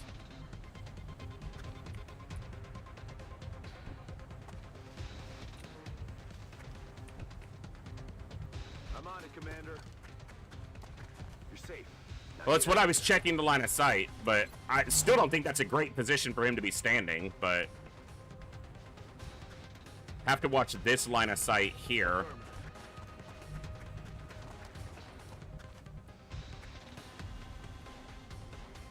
Przyjąłem. Headed there now. You'll live. Now move out. Verstanden, Commander.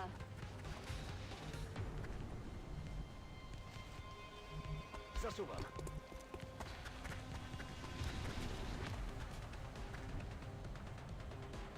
No, it's full cover on the ground. It's half cover if you're in the bed of the truck.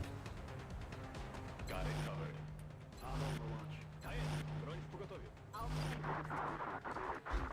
Enemy spotted.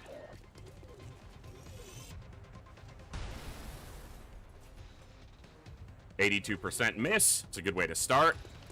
Debris in optic system detected. There's no debris in your optic system. You missed. Just accept it.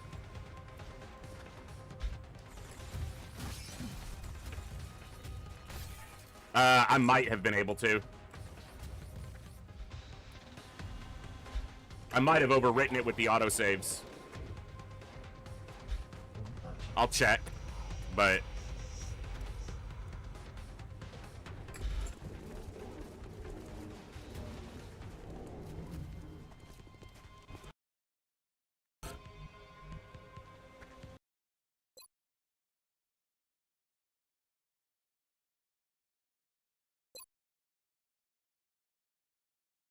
see where the furthest autosave back was on the previous.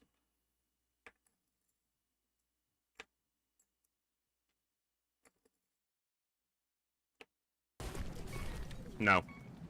Chłopaki próbują nas oskrzydlić!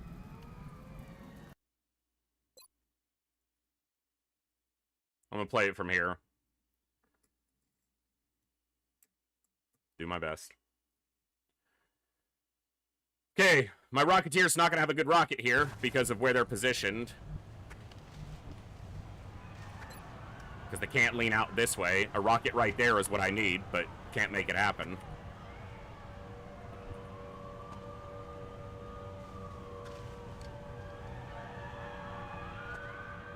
Moving out. Get moving.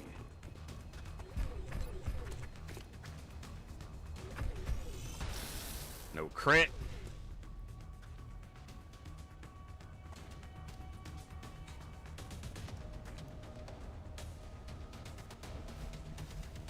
Moving. I got you. Go.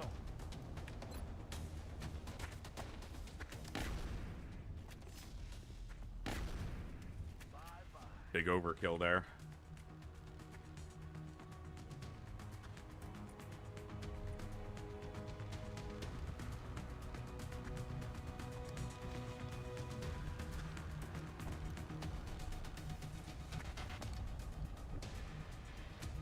Moving out. It is still the best position for a sniper on this map, by far.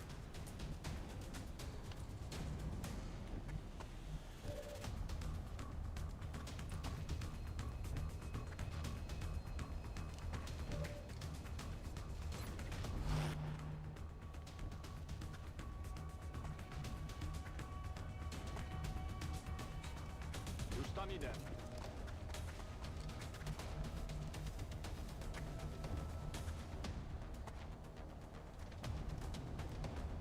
I put dense smoke now. Those guys are probably just gonna grenade me.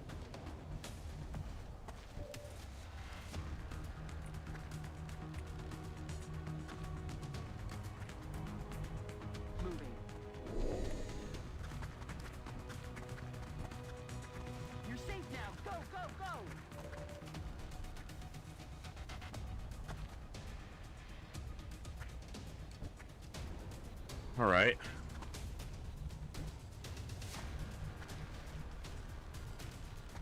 Okej.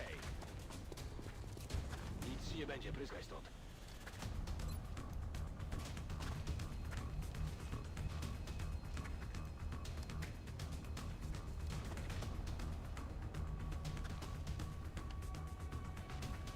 Okay, so I'm gonna say this out loud so when it happens, I do know the game. Move here with the scout so that she's closer to being able to deploy to this side or get a battle scanner forward on the next turn. But then they grenade, destroy her cover, shoot and kill her. I'm on the move. Just wait for it. Go. Just, Get out. just wait. It's gonna happen.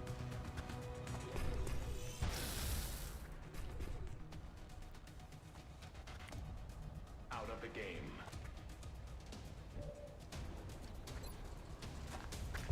X-ray.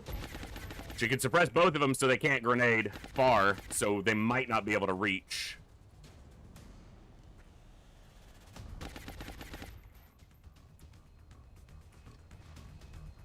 Rolling out. Whoa! Enemies to the left.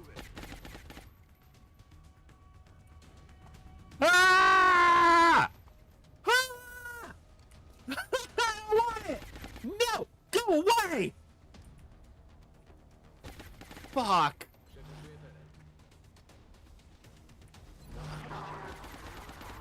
None of this is okay. I need the ethereal to go the other way.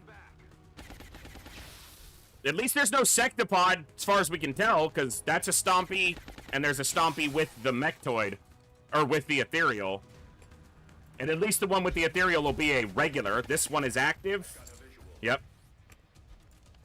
Okay, it's a Vulcan, or a regular. It's not a Leviathan. I need the ethereal to not activate right now. I need the ethereal to go the other way. I need it to not only not activate, I need it to move away from me. That is not away from me, you ass rabbit!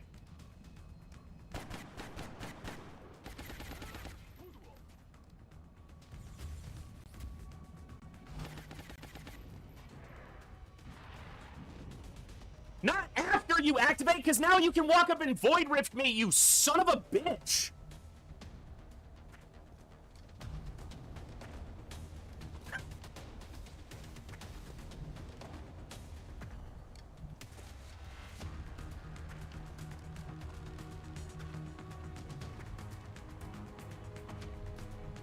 Whee! Are we having fun? Whee! Fuck!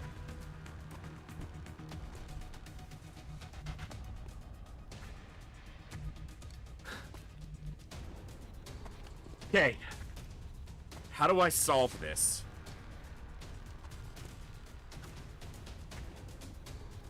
What do I do here?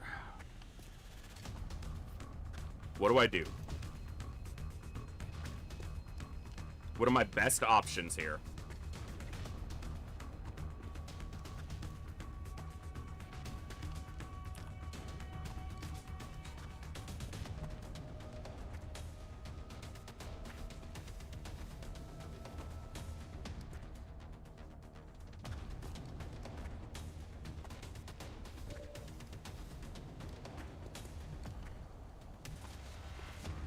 Okay.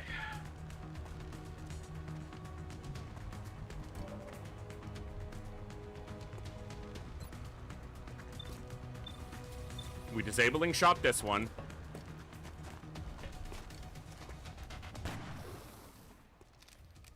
I don't like moving closer to this ethereal, but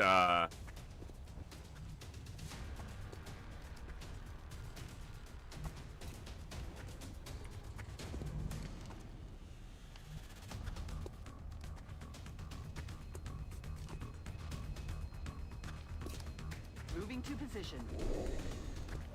don't hit the gas tank that Saline is standing next to with this Overwatch shot. Taking fire. You're safe. Now get moving.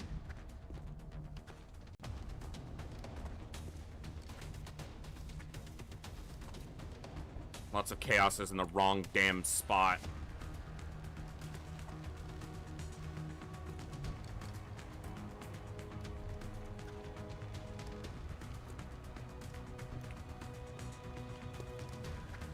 I think I have to give him directional cover this way. But I don't know if he'll be able to rocket after I put myself here. So I think I have to rocket first, but I have to choose what I'm rocketing.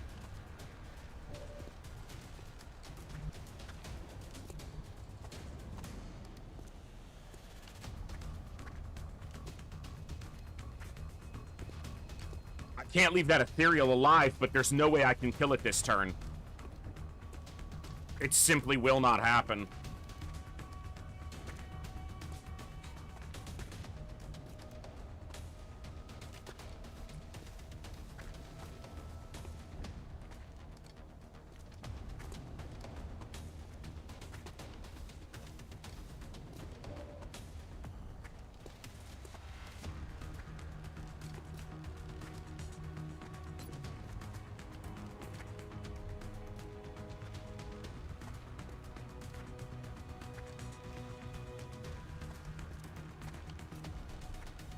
I don't know how short his rocket range is gonna... I don't care about the accuracy that much. He's pretty accurate. So the scatter is not the worst thing. I don't know how much it's gonna shorten his rocket range if he steps around here and takes a snapshot rocket here instead.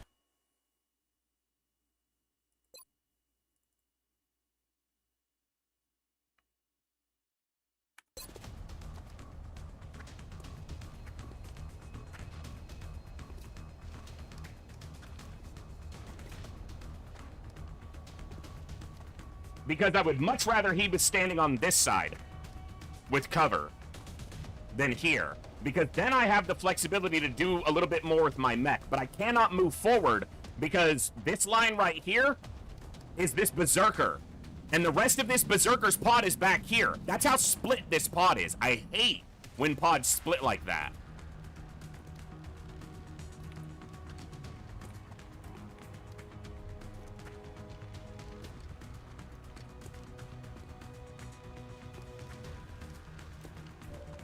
I think I just have to fire from here and then put the mech here.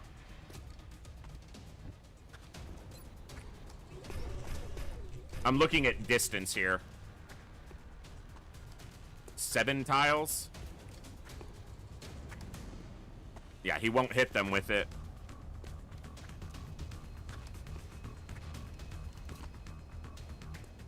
Maybe from there?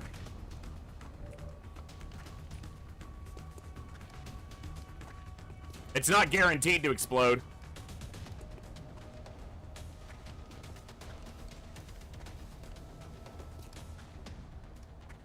And maybe I should be focusing on one of the mechtoids anyway, not these guys.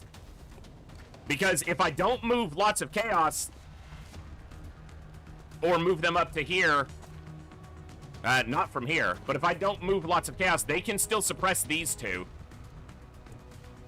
So maybe my focus needs to be on the mechtoids. The problem is I need the Shredder to hit that ethereal, and he moved outside this range. And these aren't heat rockets. So they don't do that much against the mechtoids anyway.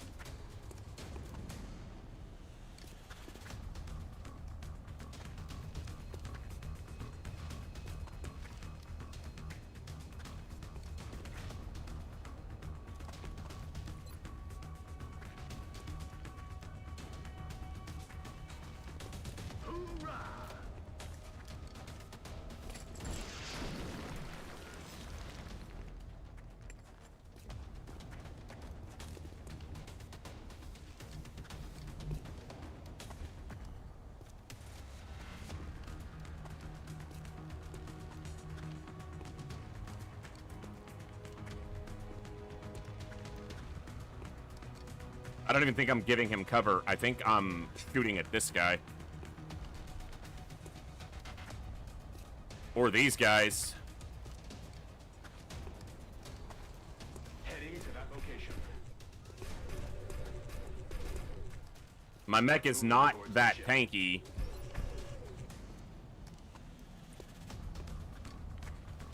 See how he's lit up? I don't know if he's gonna get hit or not.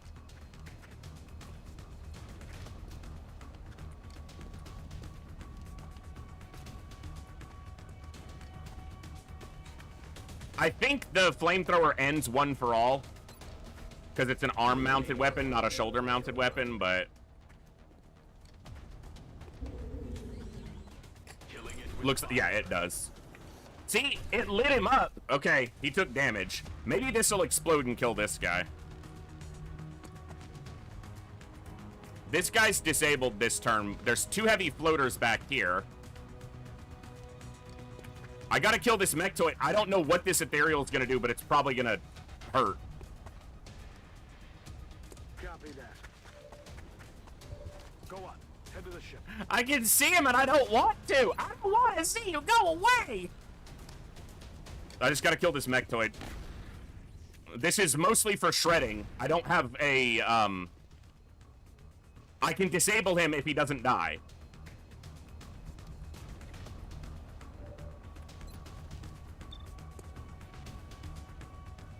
I could kill the... I could 89% to kill this guy. Maybe we can kill the Mechtoid over here without the sniper.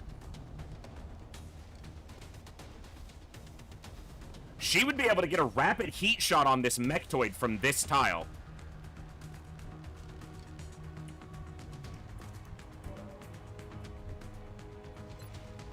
If he crits big, he could deliver here. That's not a crit, sir. Come on. See, if he'd have crit twice, he'd have killed the fucking thing.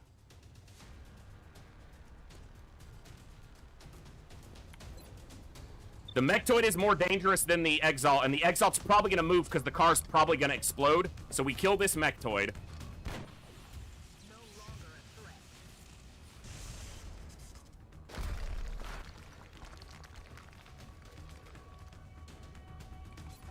She doesn't have Ranger, but if she got lucky, she could clip that guy. Bin unterwegs.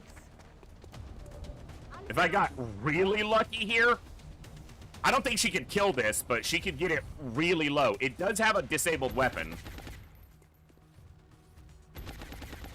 Okay, it's close to dead. I think I move you back, and then Dive Bomber is the only one close to Megamind there. Heading out. And I think we give him Dense Smoke. And hope that it fires a Silence and doesn't do like a move up and rift us. If it moves up and rifts us, I'm probably playing something else for the rest of the night. If I'm honest. I wasn't ready for ethereals tonight. Like, I knew it was a possibility. It doesn't mean I was ready for it. Okay, suppression is... I can deal with. This guy's weapon is disarmed. Okay. I think he did the reload animation, but it got chopped. It got clipped. Someone just took 1 damage. Oh, Sectoid Mind Frayed a civilian. And another Mind Fray. Well, that's 2 Sectoid actions that didn't kill a civilian. Like, they could have individually shot. Dude, that was 3 actions to take out 1 civilian. I mean, all in all...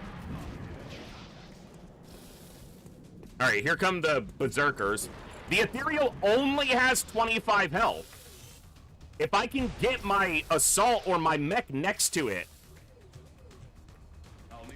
Or Saline, if Saline can have a decent view of it. Silence. Come on, Dense Smoke, Dense Smoke, Dense Smoke. You have good cover. Okay, he mind controlled him instead. That's worse. Because he has CCS, so I need to be aware of that. Okay, and I have to deal... Fuck! That's so problematic. Because I have this shit to deal with. Blow up, blow up, blow up, blow up. Of course it doesn't blow up. I need him. He's the one who can kill this.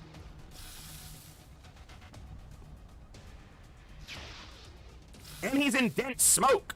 So it's going to be really hard to disable his weapon.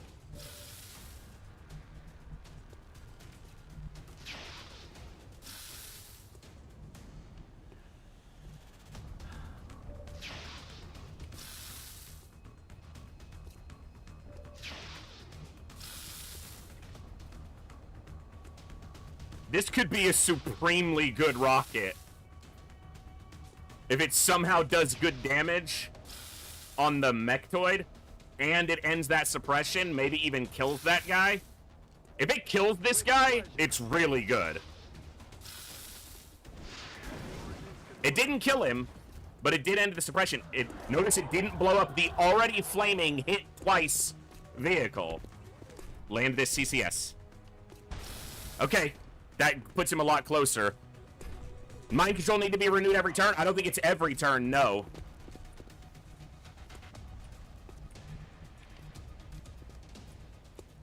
I don't know when this truck door opened up, but I'm sure glad it is. Wait, is it open? Yeah, it is. But he can't see them? Oh, that's brutal.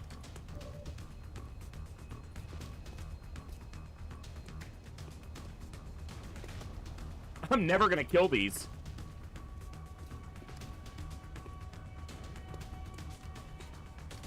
Alright, hold up. Man, I wish I had a kinetic strike module right now.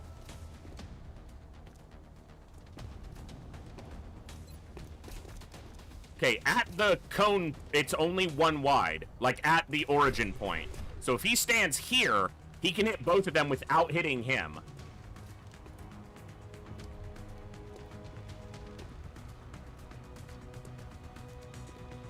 I'm on my way. Go.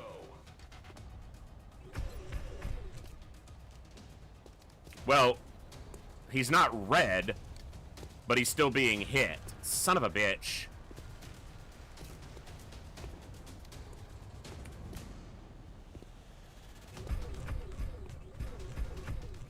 I don't know if that means it has a chance to hit him or if it's guaranteed. I think it's a chance.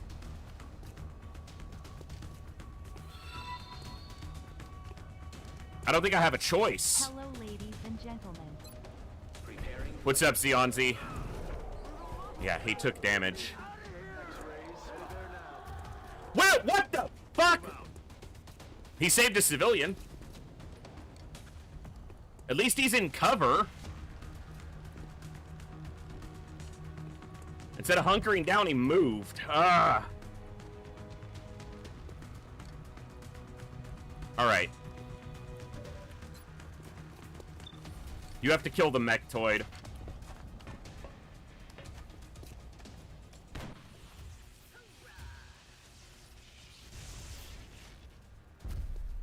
That's it. I'm out.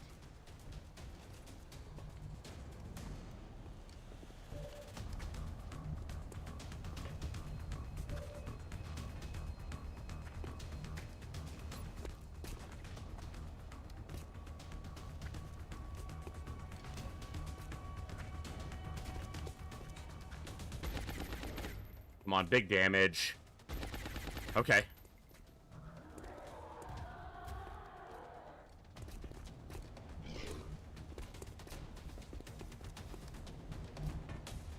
I don't like going there.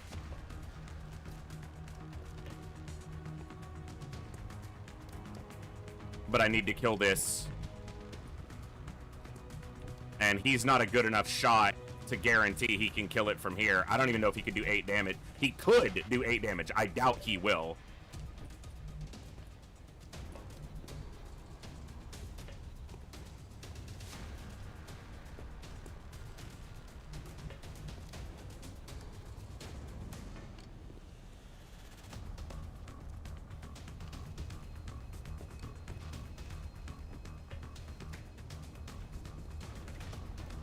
Yeah, I don't know why it hits the unit to the side of the mech there, but... Because I could have positioned differently if I knew that it was going to hit like that. But I guess I should have seen that when I checked it. Yeah, he can not only flank, but he could rapid fire and kill anybody. He's our highest damage output soldier, maybe besides Saline. My only chance is to try to disabling shot him, but he's in dense smoke. So he probably survives.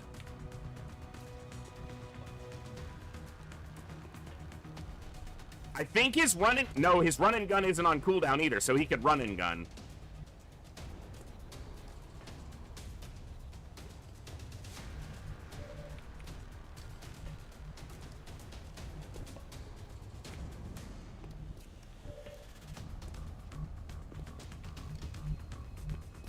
I need to kill this Muton Berserker.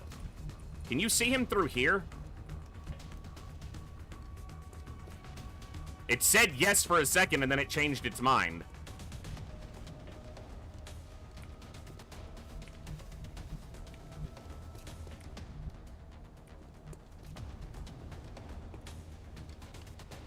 Says he can see the Berserker from there. Ruszam do celu. Już wszystko gra, pryskaj stąd. Berserker's dead. Exact damage.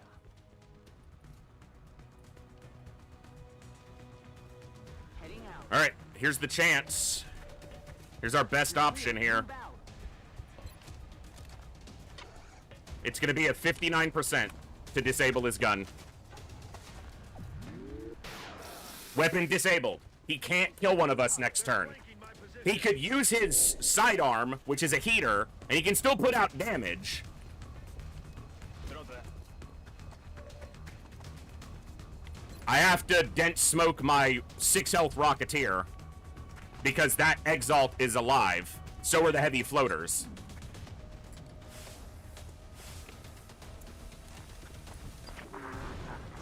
Now it explodes. Okay, the Exalt ran away. Comes a Rectoid.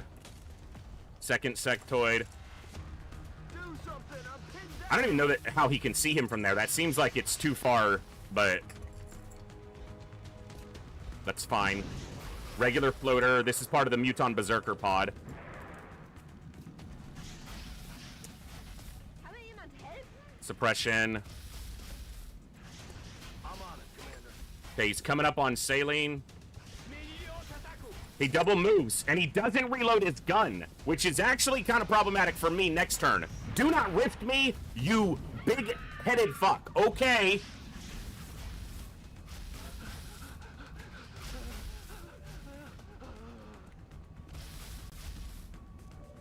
He's out of ammo, and he doesn't have his flamethrower reloaded. They're suppressed. They're suppressed and panicked. And the sniper's out of ammo. Ah.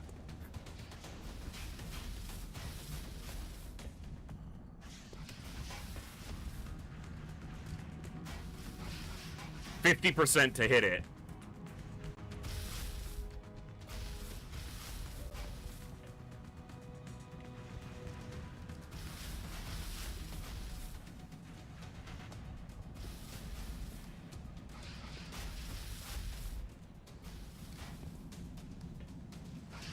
She can suppress the 2 heavy floaters at least for the turn, but then she'll be out of ammo next turn.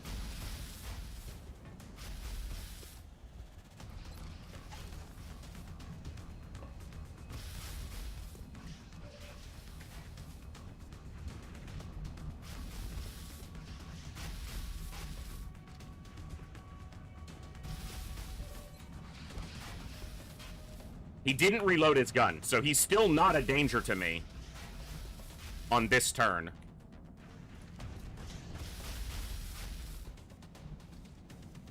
You could suppress the ethereal. You could suppress the one of the heavy floaters, but not both. You have to reload your gun this turn. So maybe you go here into the dense smoke.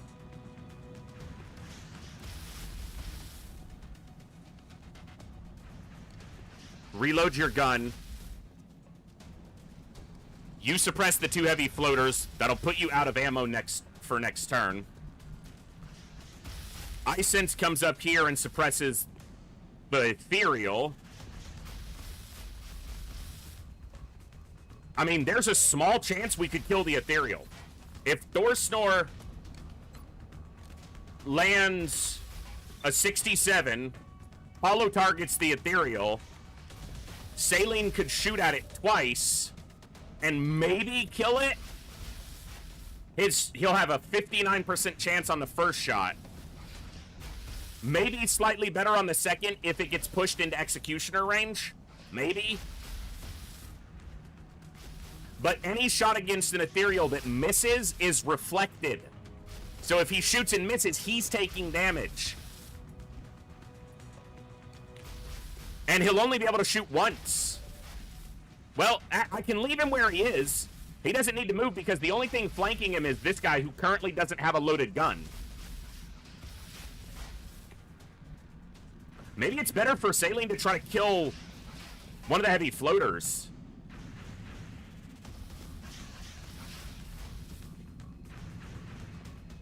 But then he'll be low on ammo for killing this. But if I get him back out of mind control and the mech has ammo, they can kill the Ethereal. I need the Ethereal to not rift me. That's what I need. I need the Ethereal to not cast a fucking rift on us. That's the biggest thing.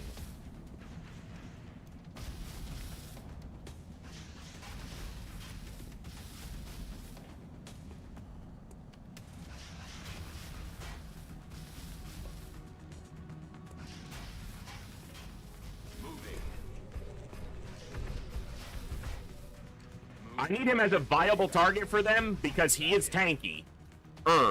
Than most of them. You have to reload. There's nothing else you can do. Maybe you steady up.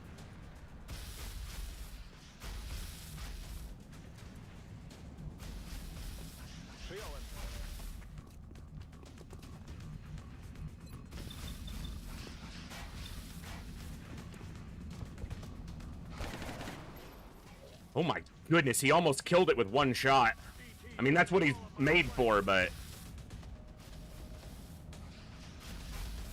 if I kill one of them, maybe you just reload. Or maybe you try to rapid fire the other one, even through the suppression? Arrgh.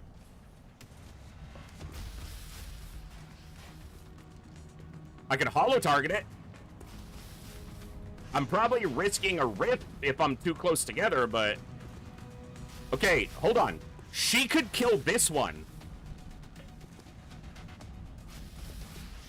If we eat a rift here, yeah, we're gonna go play something else for the rest of the night. So, let's just get that out of the way now.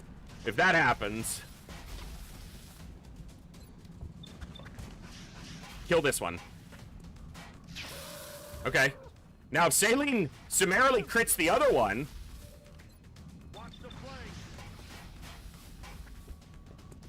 you're not suppressing anybody. Crit, crit, crit, crit, crit, crit, big crit. It's guaranteed crit. It's not enough damage. It wasn't high enough damage. Hold up. Wait, wait, wait, wait. Hold up. Hold up, hold up, hold up. Wait, wait, wait, wait. Hold up, hold up, hold up, hold up, hold up. He's got a 59 to finish the heavy floater off. She could take double 48s, double 33s, or a single 48 to kill this guy. Or she could take a 58 on that guy, who can probably flank us and kill us. She actually probably needs to suppress this guy so he doesn't flank my Rocketeer. Time to shine, I sense. Fuck! Alright.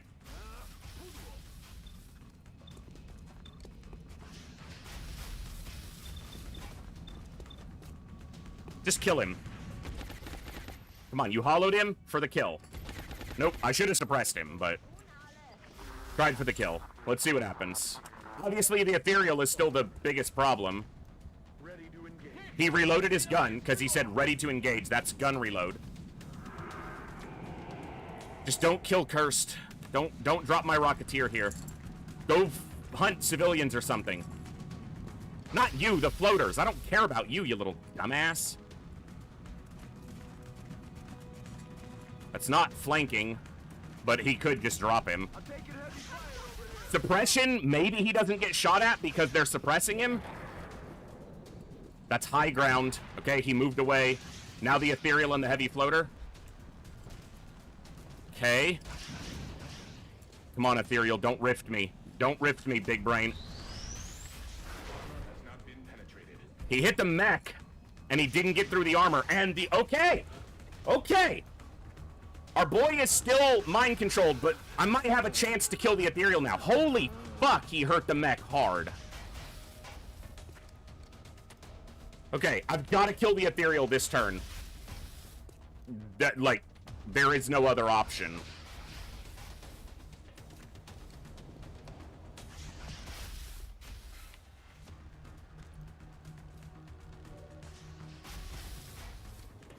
You have a guaranteed hit with high crit chance on the ethereal, and you should have double tap available this turn, which means you can shoot somebody else as well.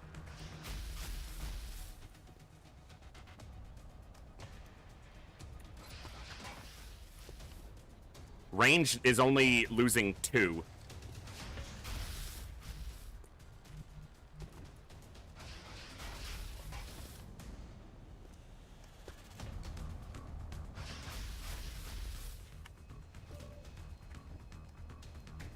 Saline has 1 round in the chamber. He has 2. He can shoot twice at the ethereal. Or something else. The biggest danger is the mech. The mech only has 5 health. He'll get a little bit at the end of the turn. Maybe I have to heal him with eye sense, but I feel like I need his smoke and suppression.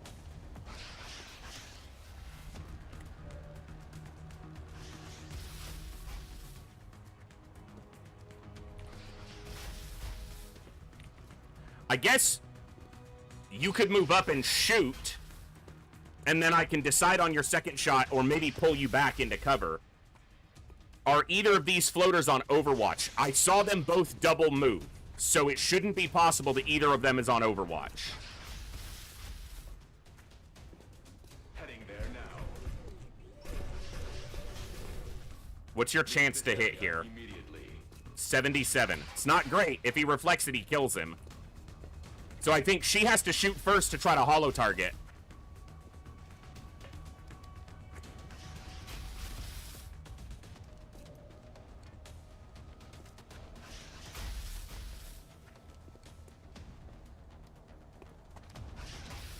The nearest visible enemy suffers a negative 20 aim against the unit, and he has 28 defense currently. He could restorative mist afterwards, but that comes after the shot.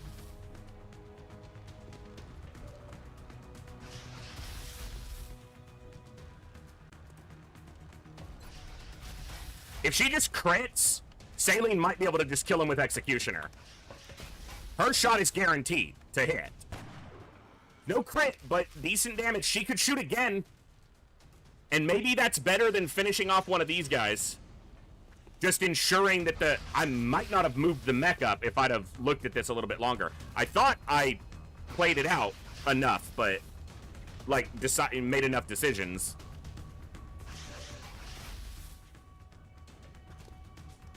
Yeah, but I don't think it should only be a 2-tile range. That's why I put him right at the edge. I don't think it hits him. It shouldn't hit him, but maybe it does.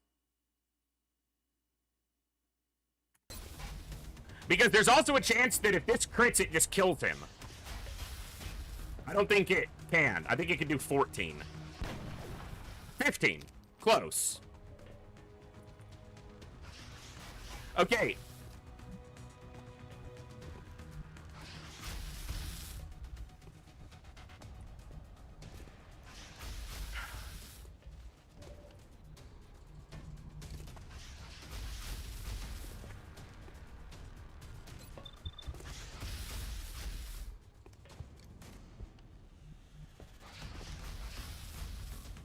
I would rather you shoot twice.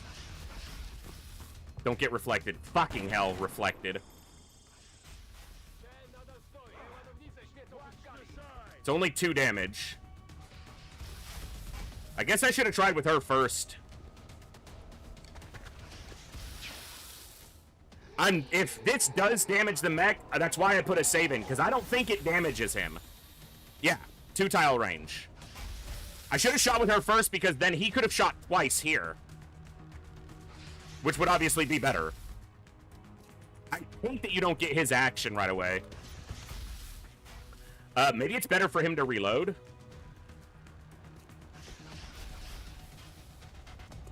You have to put smoke on this guy. You have to reload and get out of the flank.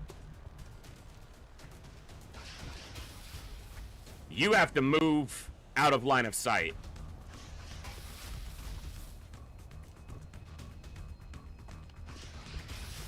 You don't have lock and load, so you won't be able to shoot next turn if I shoot now.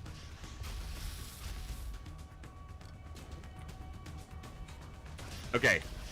You're putting smoke here. How great would it have been to capture the ethereal? I didn't even consider trying for capture equipment here because I didn't bring an engineer.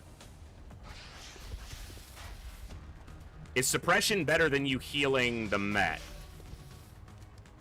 You can't heal the mech anyway. He can't get close enough.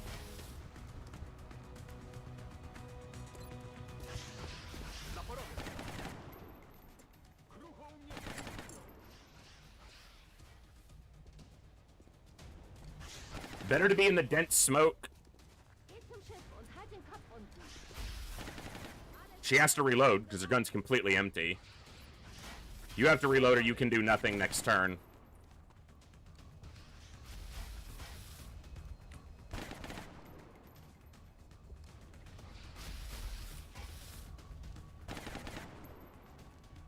The heavy floater back here could move up and see him, but he'll get a little more health from repair servos.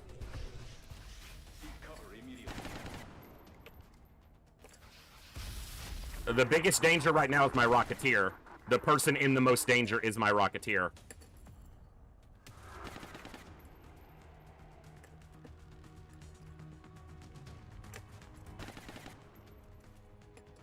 Shooting a civilian.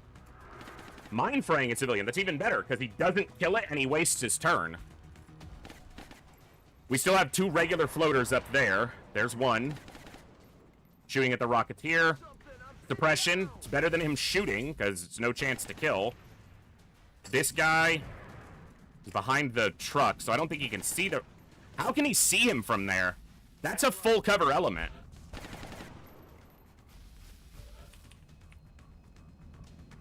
Like, this is full cover all the way down. So I don't know, maybe... No, yeah. How is he even shooting? He must be considered flying, and he's shooting over it. That's the only thing that would make sense.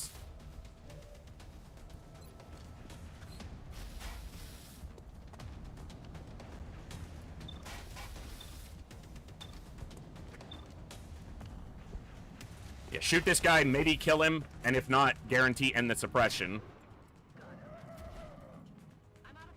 Okay.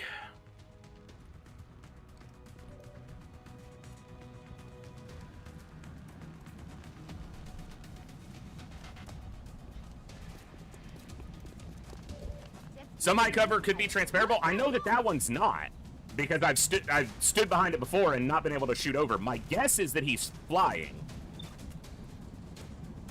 Nope. Yeah. Shouldn't be able to shoot him from there. He's 4 tiles back in full cover, but... I mean, I guess if it works both ways. And he didn't hit us, so, you know.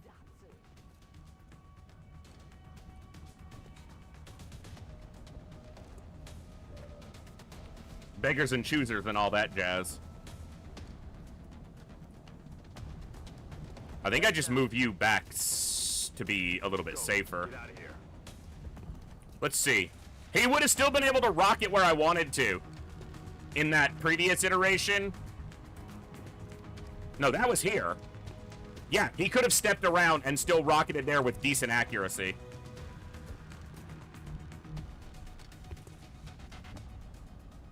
Heavy floater over here somewhere. I'm on the move. You're clear, go! No crit, no kill. Guns dry.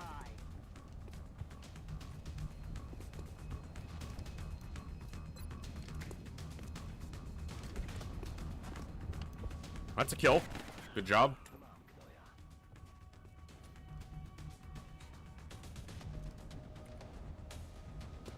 Ruszam do celu. Biegnij na statek, głowa nisko.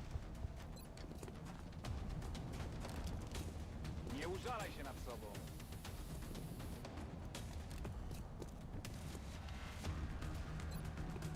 It's actually not a bad shot. I'll get him next time.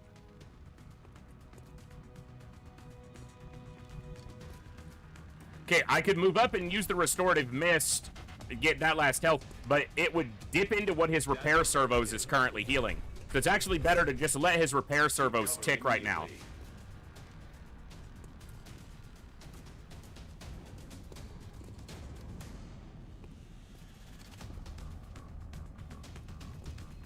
Repairs up to 50% of damage taken, max 2 per turn. This says times 19. That can't be right, because he didn't take that much damage.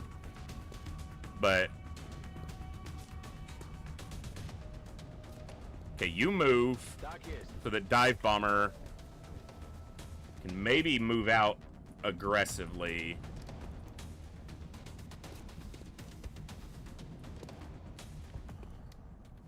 I'm all over. You're safe. Now get moving. Can't see him through this cover, even. I guess I'm right on the edge of his range is more the reason. That's fair.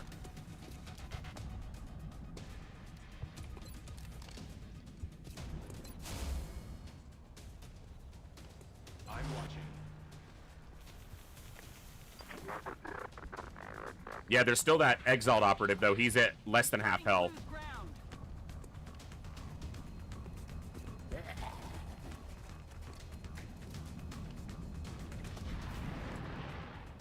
It's a fresh pod or just a floater moving? That could be a whole nother pod.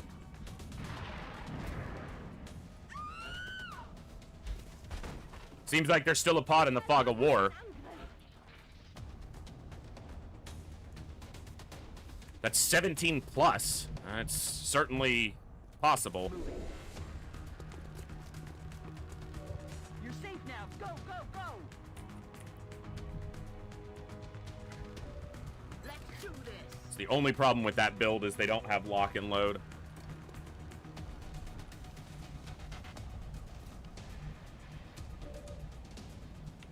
Am I gonna activate a whole nother pod over here? Possibly. Feinde gesichtet. Hab dich. Yeah, 4 regular floaters. So it's not the most dangerous pod. They're shifting their attack.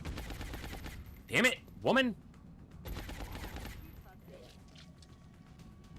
All right.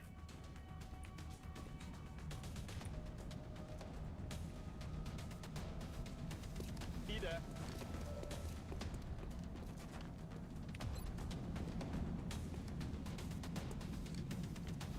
That's tough. Do I smoke her in full cover? Do I smoke us in half cover? Or do I suppress something?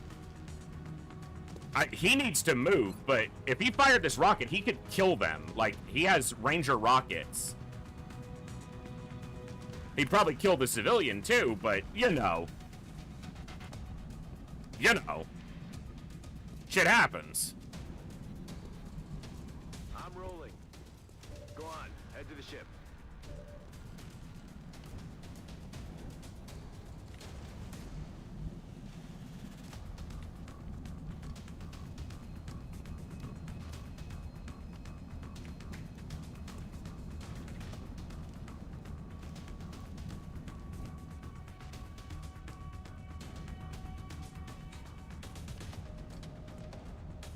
Okay.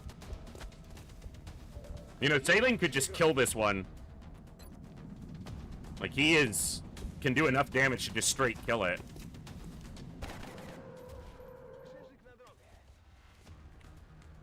Yeah.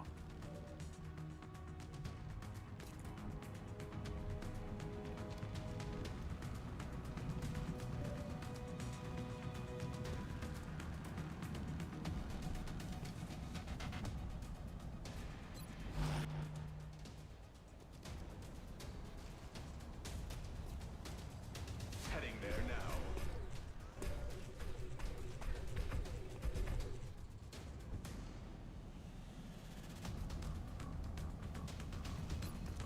Do I smoke here or here?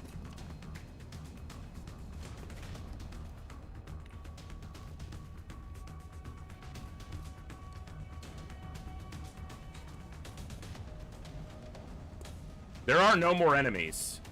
There's a heavy floater and an Exalt operative back here somewhere.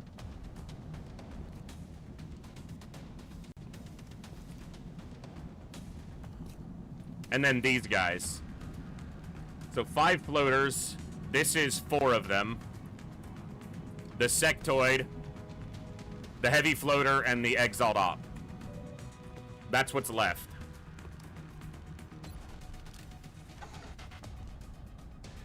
Might as well.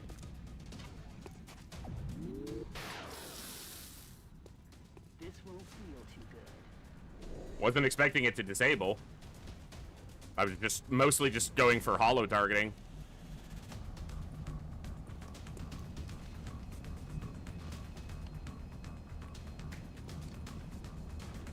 If I go here, I'm a little flankable by these guys, but I'm close to that guy. This is pretty close and not as flankable, but it's also not full cover. The Exalt Op or the Heavy Floater could be on Overwatch back here, so this is risky. But he does have a collar, so if he goes down, he's not instantly dead. Okay, this is not great chances, but only needs to hit once to kill.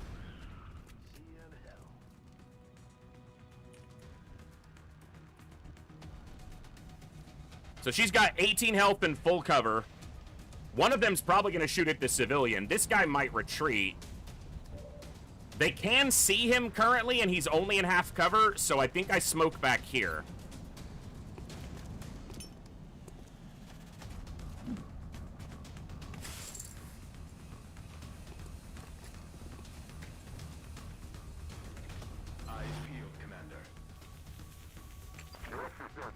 Here's the Exalt Op. Only has 3 health. He's definitely not having a great day.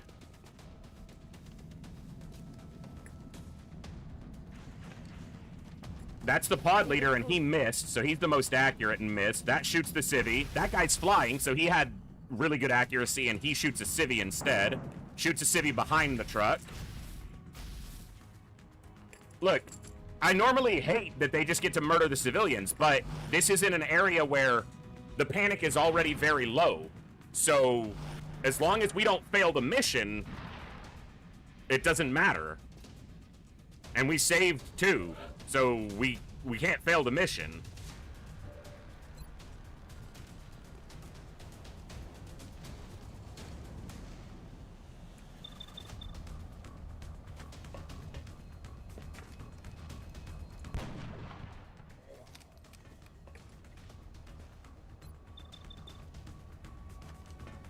I'm getting rid of these Overwatches to give my assault a chance to get to that heavy floater.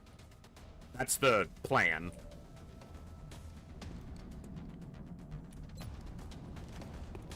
Nice! Got him with the arc rifle. Need a resupply. Which is basically just a low damage laser rifle that has a chance, you know, has the disabling shot potential.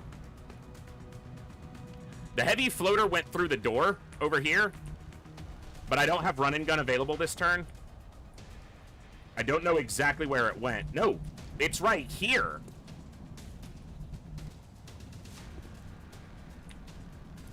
You have Ranger, right? No, you have CCS.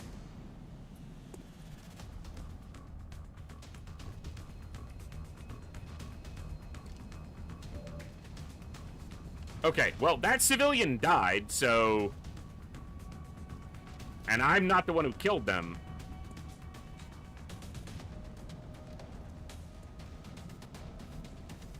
That says all 3. With pleasure. Yeah, good damage on 2 of them, at least. Not the pod leader, though.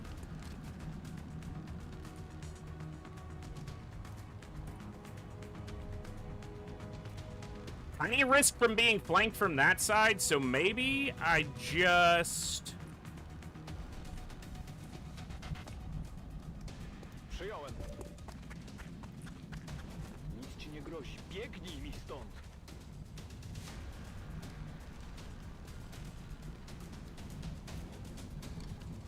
I don't think you can see anything from any of the other tiles.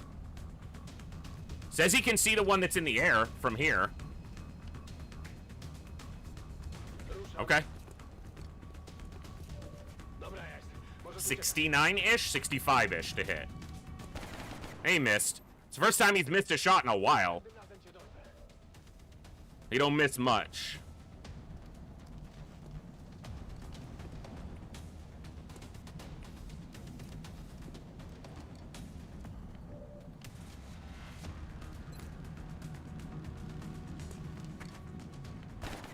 Good shot. 39 and it landed. I'll take that. I think I suppressed this guy because he's the pod leader. Moving to target location. I think I go here. Shoot at the exalt. Heading to that location. Maybe I get lucky and clip him with a pistol, and I can. Ooh, hold on. 220%. I'm gonna go for killing the exalt. It's a miss. Okay. I'll be set up for the heavy floater next turn. I could rapid fire to try to kill one of these. Actually, it's 43 on the pod leader. You know, go for it. You're gonna disappoint me, but go for it. Yeah, consider me slightly disappointed. At least you landed one hit.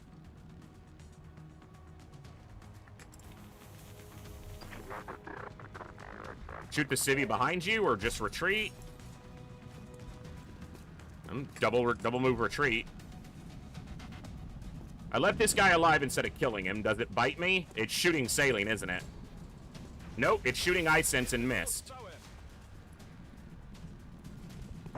Shooting a civilian on the truck because I blew up the side of the truck with a rocket and made that civilian visible to them.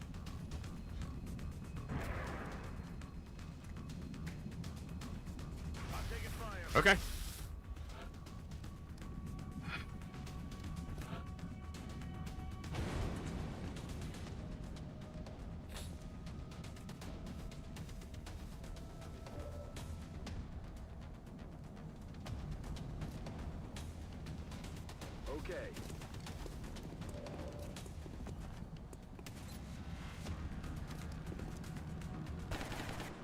Okay. Shot wide. Przechodzę na pozycję. Już wszystko gra. Mostly this is just to make room for Saline to move up and shoot at one of them. Tak jest. Thank you, game, for pulling my cursor. I'm gonna ask you to not do that. Thank you.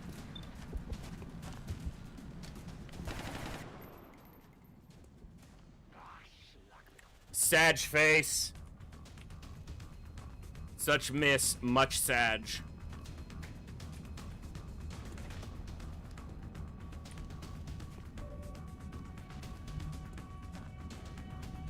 On my way. You're safe. Now get out of here.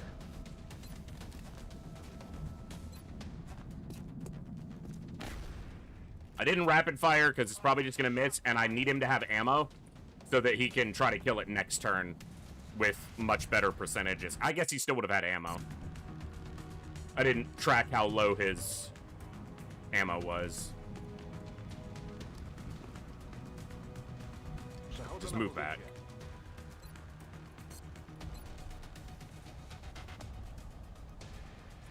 All right. Oh, I thought that was the other floater. All right, well, the assault now does not have a target. I guess he has the exalt. I thought that was this floater, but somehow she can't see this one. Got it. X-Ray ausgeschaltet. Moving.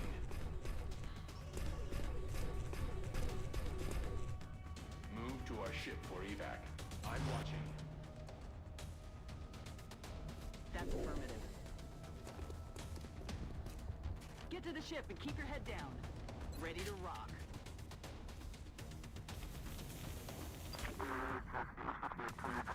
Exalt boy.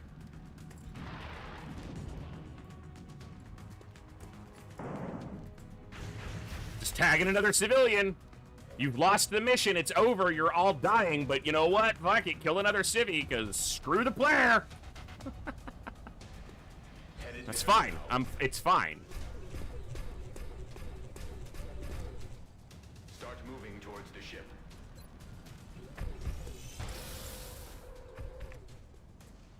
He's going to be wounded for a while. He took, like, a massive hit from the ethereal.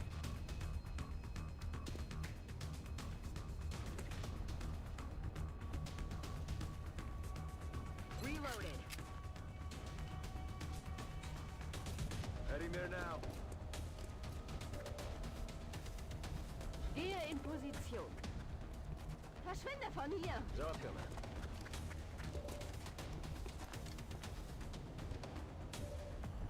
Well, she'll either kill it or she'll hollow it for Saline to have a better chance to kill it.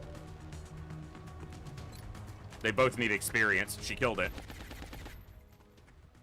With the second shot. Keine Kugel Another one mehr. down. Good work, Commander. Ow!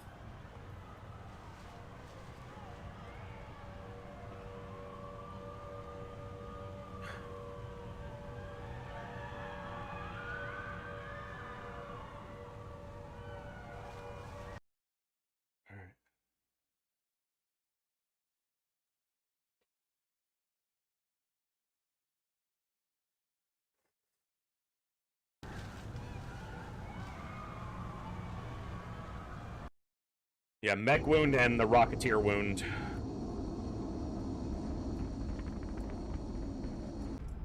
Right? Yeah, poor performance. Fuck you, game.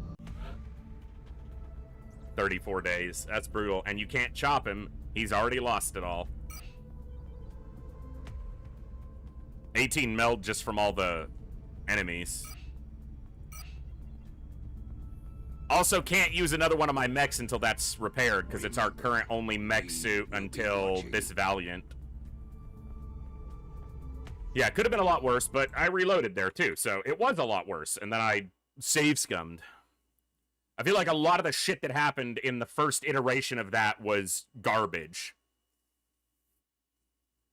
So, I'm probably just justifying it. And you know what? I'm here to entertain, and I feel like that was challenging enough to be entertaining.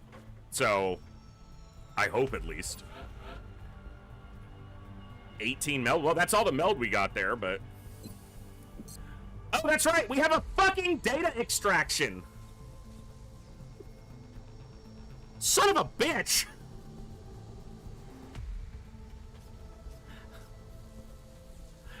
Just immediately waiting on us. Yeah.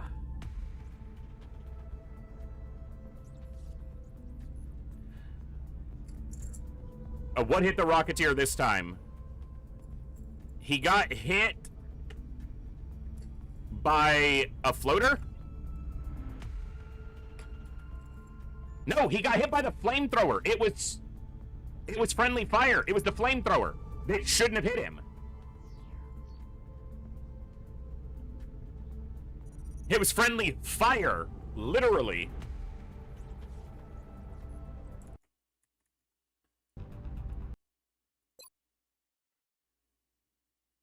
Right, the U-shaped flamethrower that fired behind the mech when it's mounted to his arm pointing forward. Because apparently before he starts firing, he goes, all right. Why?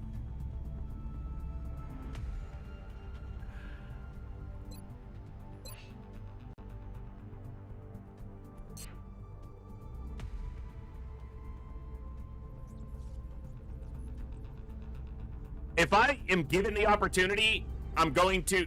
Yeah, excess heat, not fucking jelly delirium. Heat doesn't set you on fire for 9 damage and make you panic. You go, ow, that's hot.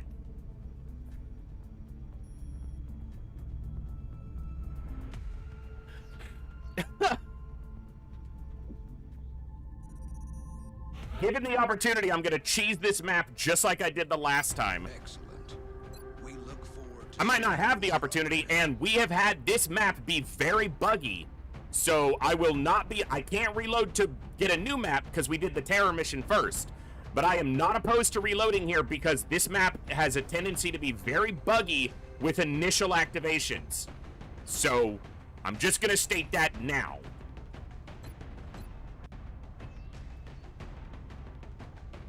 Don't give the flamethrower to the cross-eyed guy. Wow.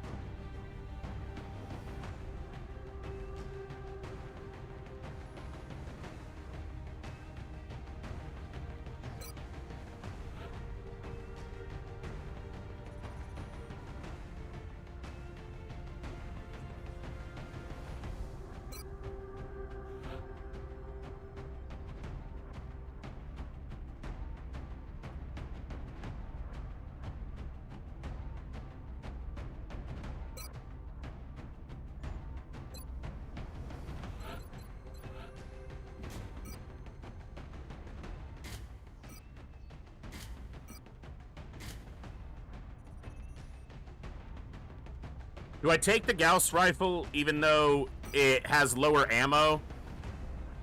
Critical chance here is 20, critical damage at 8 to 11. It's only 1 damage more, but base ammo is 1. Base ammo is 3. So he can fire a lot more times without having to reload.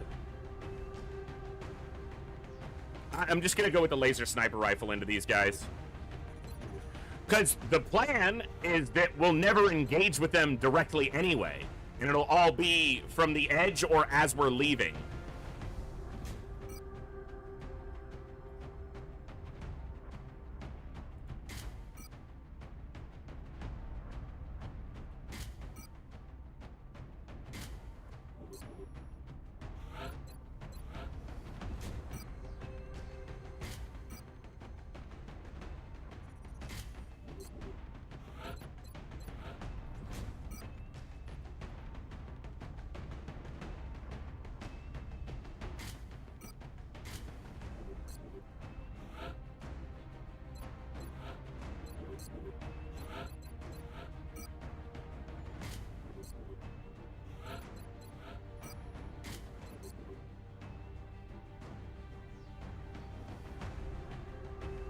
Let's make it cheesy. First ethereal in a terror mission with double mechtoid, double berserker, triple heavy floater, double heavy floater. It could have been worse. Could have had multiple sectopods on the map. In some ways, mechtoids are more dangerous. Yeah, we haven't researched anything. There's only one tech in the game that lowers medbay time, and that's alien surgery. But you have to have 6 or 12 alien surgery. You have to have a lot of components that we don't have. Also, I guess you can get gene mods that can lower recovery time. But I haven't had the money to build my gene lab yet. That's one of the things I need to get done.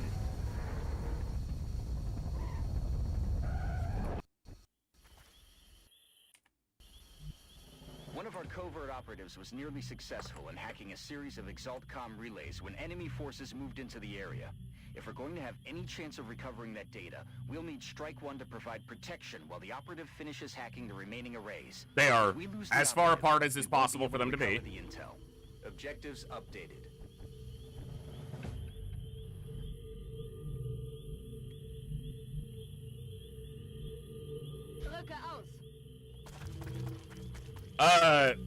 Probably early part of the late game, but the thing is that the late game lasts most of the game.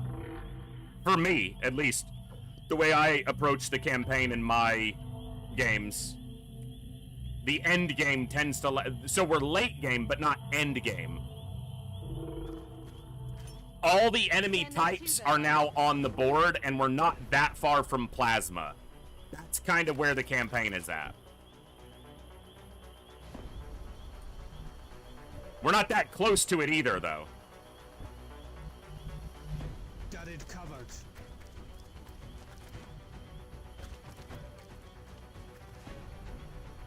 Roger. I'm right there. 10-4.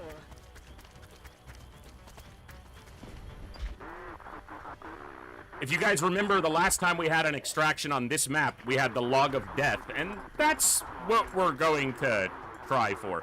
Does Long War log plasma behind more stuff? The only way to get plasma weapons is live capturing aliens. You need multiple iterations of each weapon to be able to research it, and you need captured live alien weapon versions to be able to build plasmas out of them. So your plasma weapons are not the alien weapons. They are tech designed from the alien weapons, but you have to essentially modify alien rifles to make plasma rifles. So you have to capture live aliens who have weapons to do all the research, and then you have to capture them to have weapons to turn into plasmas. So, yeah.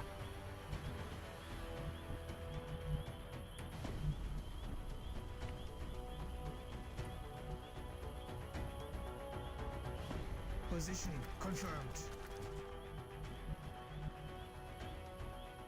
On the move. Well, as soon as I build a Scilab, the mission for the Deluge map will spawn, and I might not be doing it because you get it this late in the campaign, and it's an extremely challenging mission. Yeah, Shift, that's what we got. We got the 2 worst relays. But the plan is going to be to never engage the enemy directly anyway, so it probably won't matter.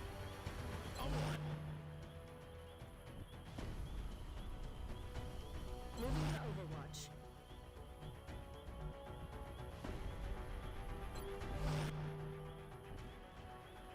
Moving to Overwatch.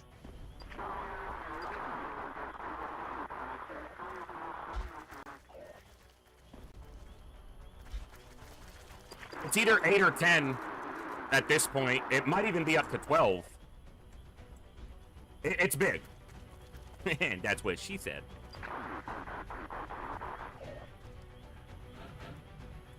Is it possible to turtle on this map? Not really to turtle, but to avoid fighting them? Kinda.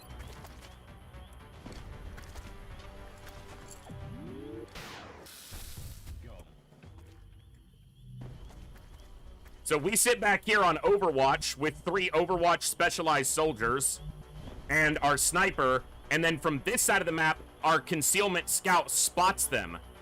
And they should all die right around here if it works like it did last time. And if they do run at us, we have Overwatch in our favor, but we're not great in a straight fight, especially if it's like the big pod, the death pod. On Overwatch.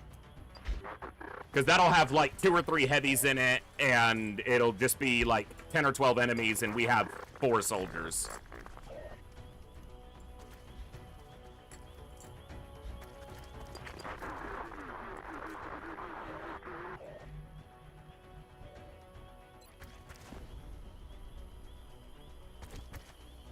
And battle scanners don't last forever.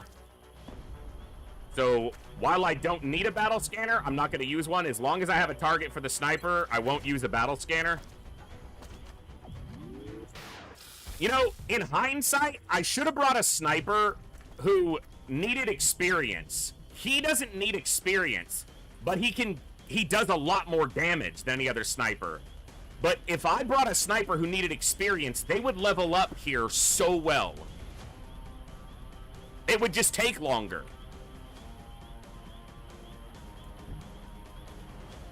Got it covered. Roger that. Scanning.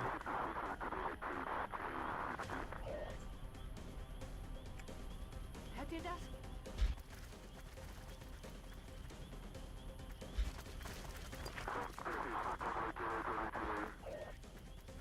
It seems like the 2 I killed were singles, because they didn't activate other pods. This'll activate a pod.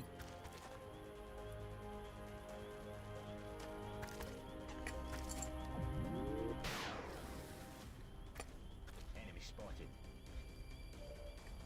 They're going to the log! They're going to the log of death! Overwatching. Overwatch. Aye, aye. We've piled so many bodies around that log. This one right here. Yeah! Oh, you stay near the log of death. That's your home. You were born there, you're gonna die there. You can die next to the concrete pipe of death, too. Go the other way, you asshole! Where are you going? Yeah. I mean, in the end, it went fine, but only because I cheaply reloaded.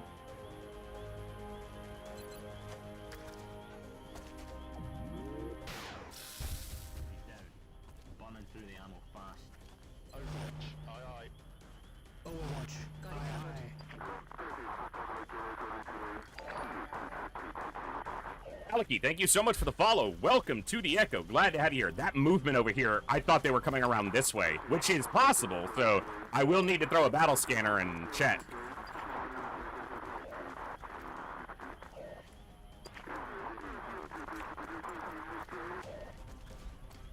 Dude!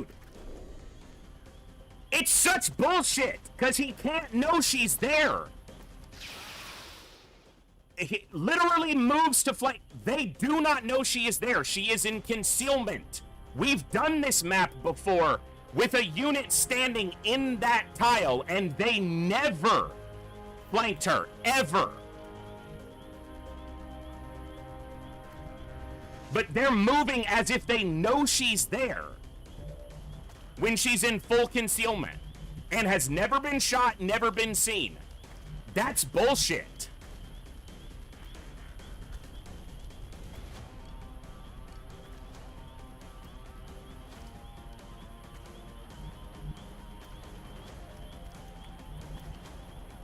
Because when she moves, she's gonna activate another pod. Almost without fail. I go here and he moves up. He flanks her again. That's such bullshit. Like, there is no way that she should ever be flanked by that, like that. Yeah, the shots are coming from the other side of the map. So they're somehow moving back to flank her when they're getting shot from the other direction. Roger, I've got my eyes on. I got my eyes on. Okay. Roger.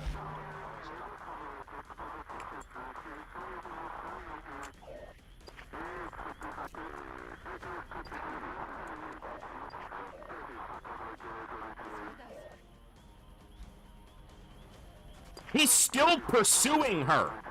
Like he knows where she is. Accidentally, does this look accidental? They are pursuing her.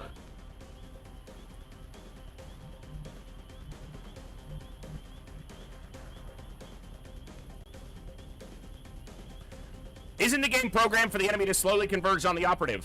When they're inactive, again, we did this exact map, this same map, on a covert extraction. My covert operative stood in this tile for the entire mission, and no enemy ever came within 10 tiles of them, let alone flanking and revealing them.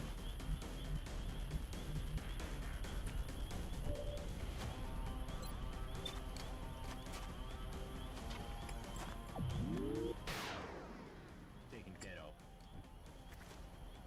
I'm on.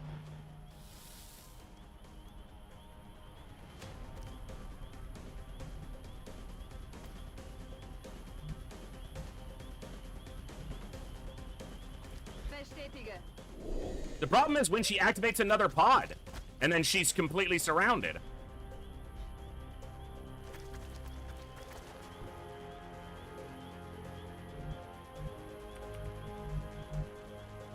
Overwatch. Eyes. And also notice how no other enemies are converging on her. It's just the activated guys, which have, again, never done that in the past, ever. Look at the map we did on the radar, what's it called? The observation facility. Our covert operatives stood in the same spot for like the whole mission, and they just milled around in the middle of the map. Never moved towards the covert op, ever. Now suddenly they're fucking bloodhounds.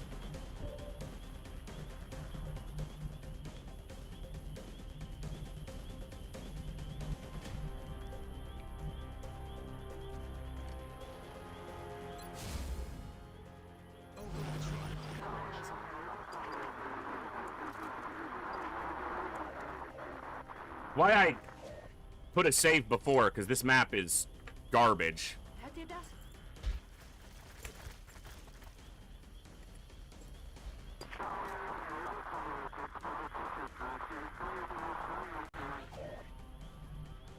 Well, is it tracking her? Because this guy didn't move closer. He moved further away now on that turn.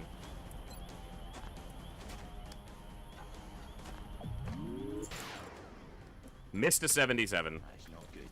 Come and get some. Moving towards Overwatch.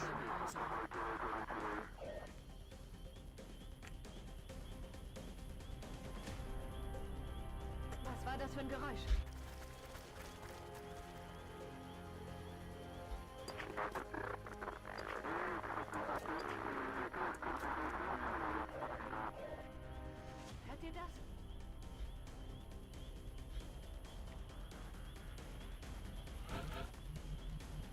Now he's closer. And not visible to the sniper.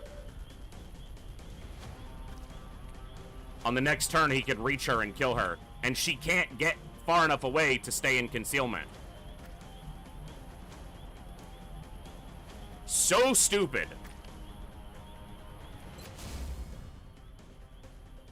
Roger that. Roger. Scanning. I got my eyes on. Good to go.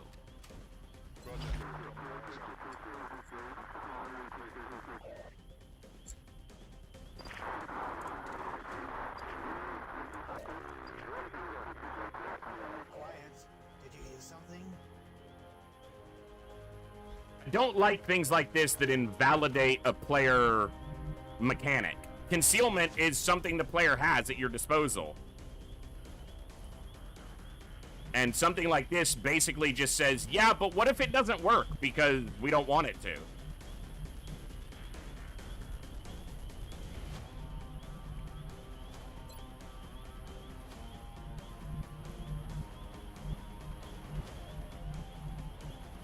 And now he's just disappeared. So this makes even less sense. So is he tracking her or not? Like, what are you doing, game? Explain yourself. Is it tracking her, though? Because he kills her. That if he tracks her, she's dead. He was right here. All he has to do is walk there and shoot her.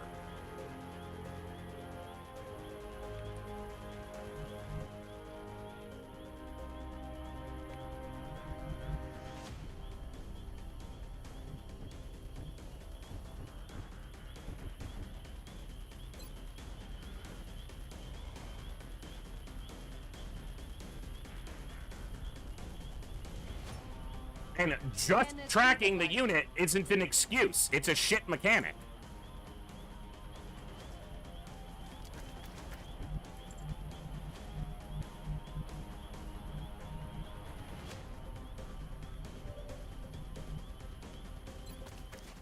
You have a unit that's concealed. They're stealthy, but we're gonna know where they are anyway because fuck the player.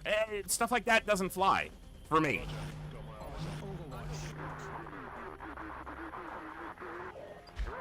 Right, I think they're coded to track the covert op. Yeah, they shouldn't be. That's kind of the point I'm making, is they shouldn't be.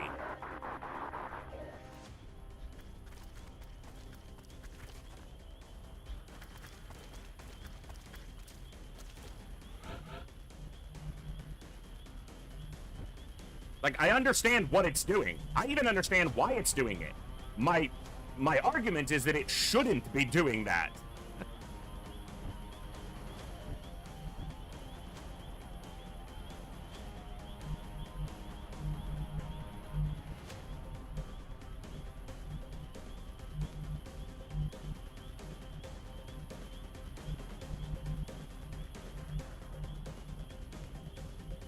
I'm not arguing what it's doing, why it's doing it, or how it's doing it. I'm arguing that it shouldn't be doing it at all. It's like the 20-turn failsafe in old XCOM. You don't need that. These maps are contained, and all you have to do is ensure that all alien pods are patrolling. That was also on much simpler coding.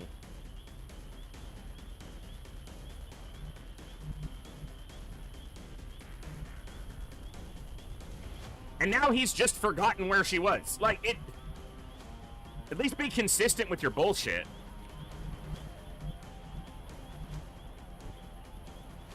Overwatch. Aye, aye. Ready to engage. I'm on.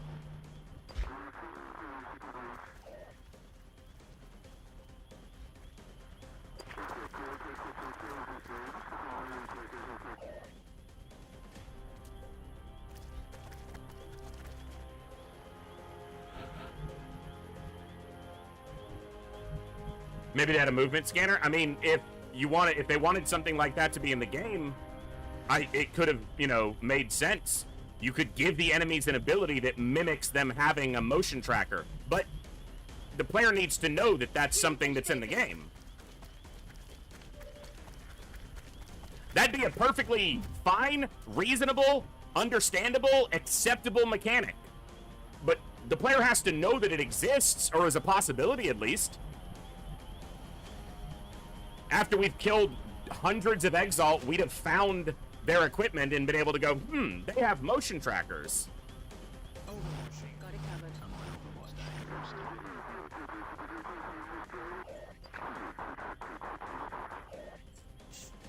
heard something.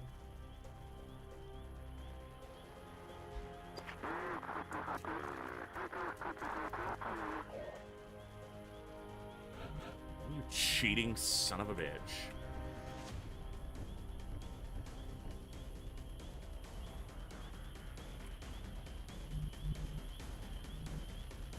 I'm about to run myself into a death, probably. Verstanden. Unterwegs.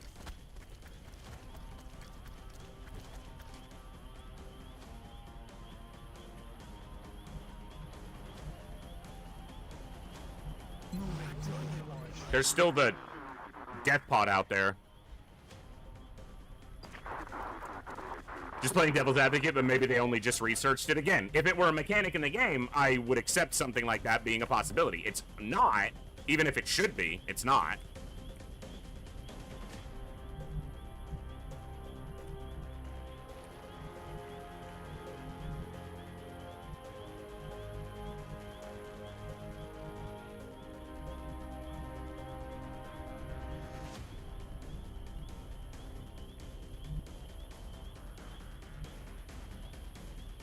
Gehe in Position.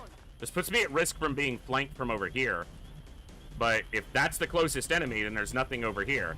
That tells me that the big pod is either right here in the middle, or they're over here, which is terrifying.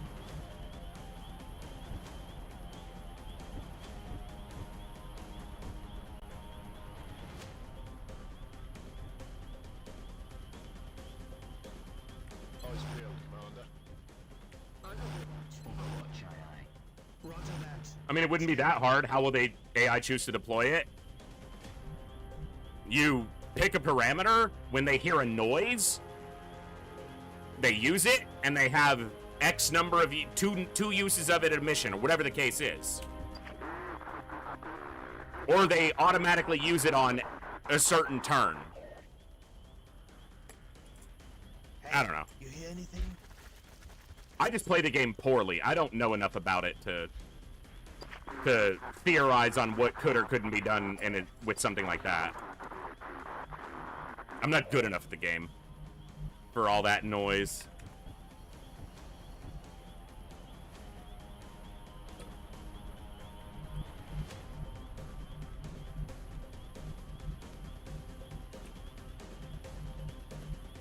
Well, there's a difference between a motion scanner and a battle scanner. Battle scanners are throwable. Motion trackers are the ones that you just hold. Overwatch. Aye, aye. Remember, it's that the player has access to two different motion tracking pieces of equipment. Roger, I've got my eyes on. I'm not talking a battle scanner, I'm talking a motion tracker.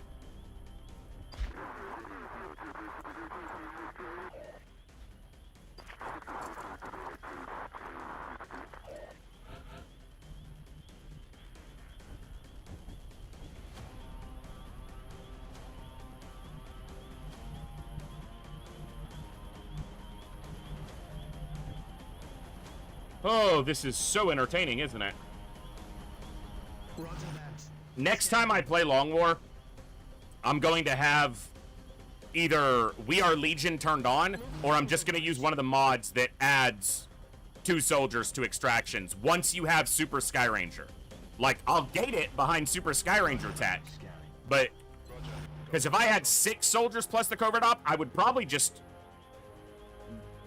play this more directly. I don't know if I'd go straight after the enemy, but...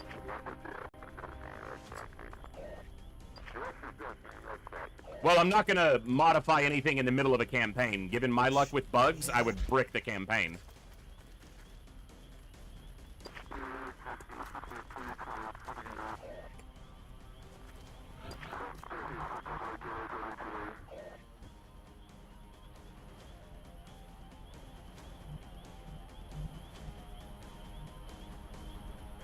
Begebe mich auf Position. I don't think the sniper can see him anyway. He can.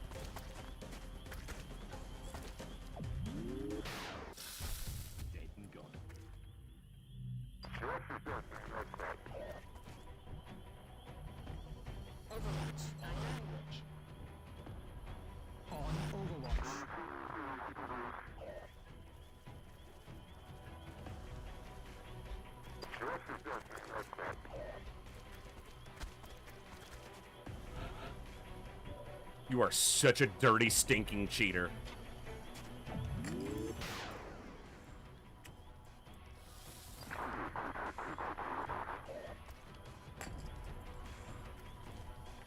No, default for covert extractions is 4.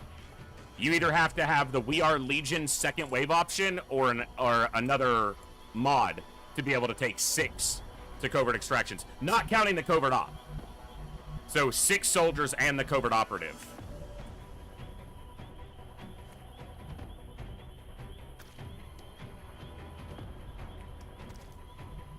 He can't flank and shoot her on this turn.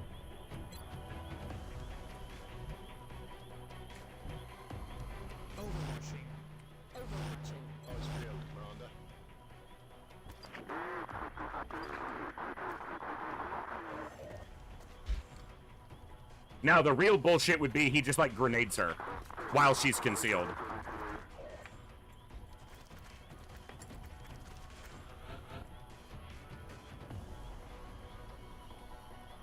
Yeah, if you read We Are Legion, it says you start with the 2 squad size upgrade unlocked, and it increases the number of soldiers on certain covert operations. It's extractions. It makes it 6.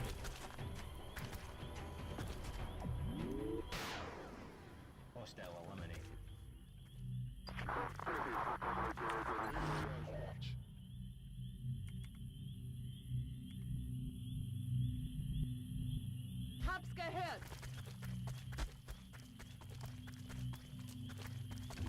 Yeah, the death pod, which is the big exalt pod, can be like up to 12.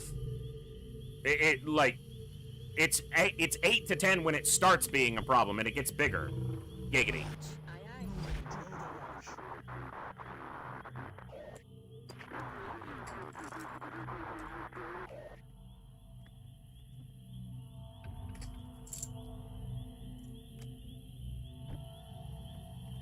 Good to go.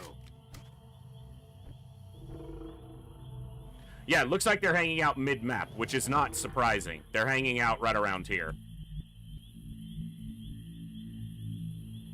But going up here puts me too far forward. I'm going to use my last battle scanner. I'm expecting this is the big pod. Scanne Zielbereich. It's not the big pod. Just a big-ish pod that's actually relatively close to us.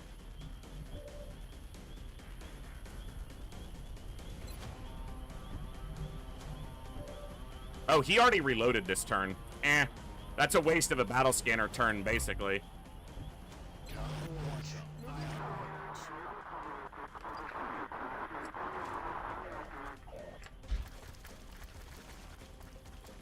Hey, Bobo.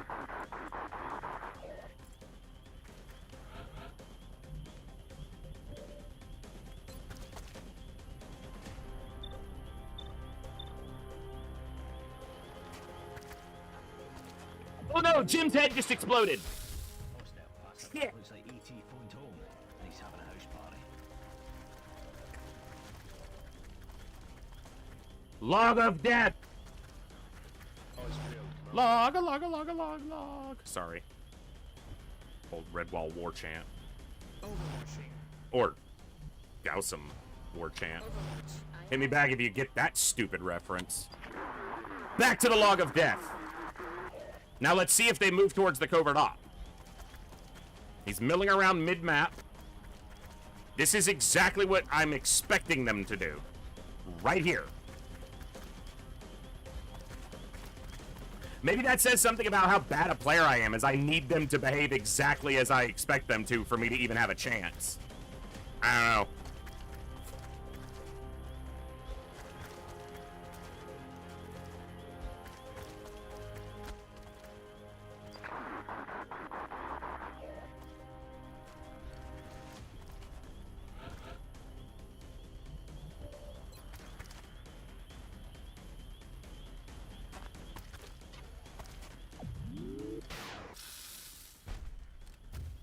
He's down. Roger that. Scanning.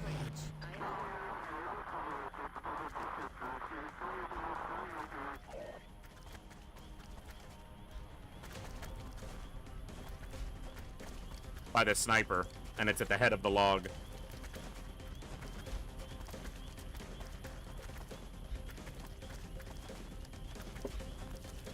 You tried to rob me of my log of death, game, but nay, I say, thou shan't rob me of my birthright, which is log of deathing. Hey, you're supposed to death. It's not log of wounded. Stay frosty. On Overwatch.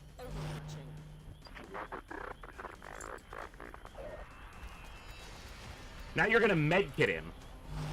Oh, you're gonna Overwatch. That'll help him. No, go back! He's just gonna go regen. Regen like a degen.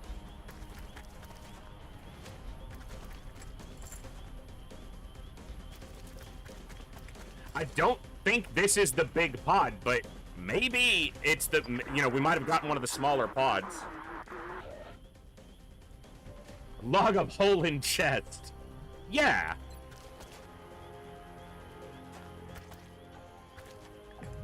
This is Bob's log. Nailed them.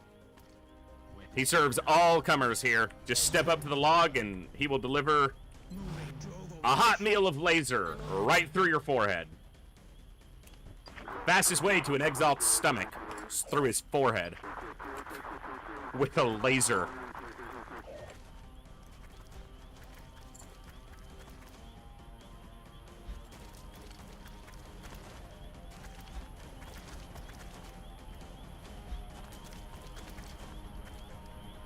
Yes, take up the position at the head of the log. Exert your no, yeah, you see, you couldn't handle the pressure. You're like, I can't do it. I can't be in that spot. I gotta move. All right, this guy dies then. Pipe of death. Concrete pipe of death. I'm about to start keeping score. I need ammo. You're about to start keeping score. You're at 11, and I should have brought someone who could get experience. I'm on it. With 2 to 3 snipers suitable for the... So, the problem that I thought about bringing at least 2, but... The problem is, at the end, when you start having drop-ins, I'm already going to have some difficulty because I don't have an assault or a scout with the main group to run overwatches. So, probably still 2 snipers would have been better here. But if you do get engaged on, and you have 2 snipers, you're screwed. Eyes peeled, Commander. Roger, I've got my eyes on. Because in a straight fight, they're just going to lose.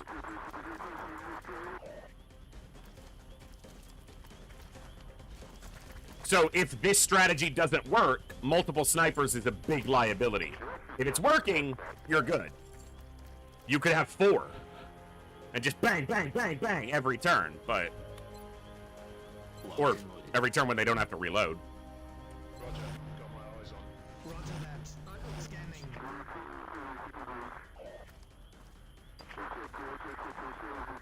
And I do regret not bringing a sniper who could have gotten experience here.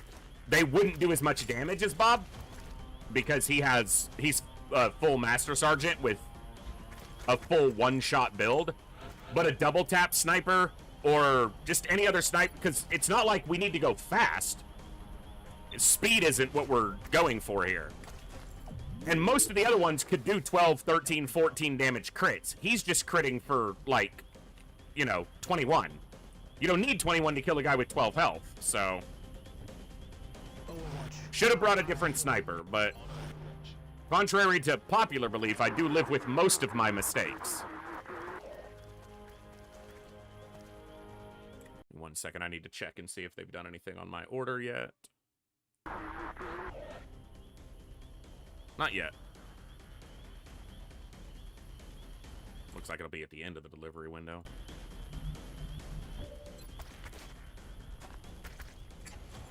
No kill? No kill. No crit. Moving to Overwatch.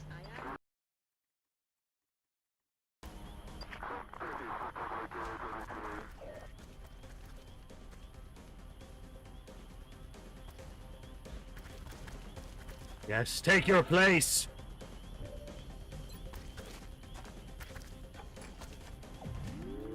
He's okay.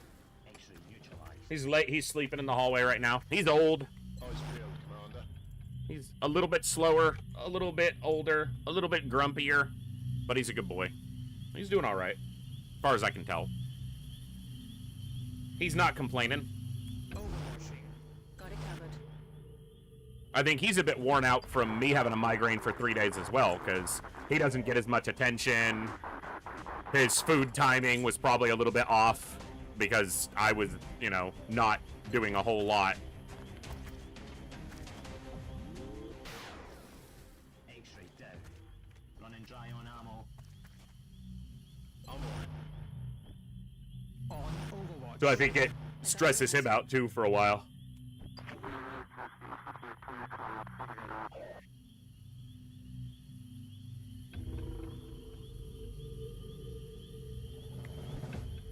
Ready, Commander. That's all the enemies on the map, Moving to Overwatch. because the end turn is instant. There are no more active current enemies. Heading out. Running.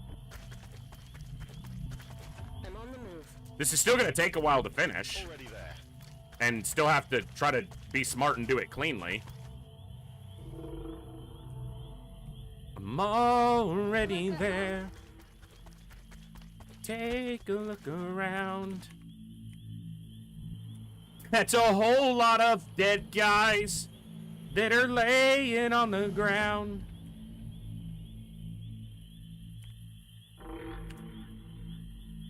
That'll make for a decent thumbnail if I should upload this in a capacity other than the VOD.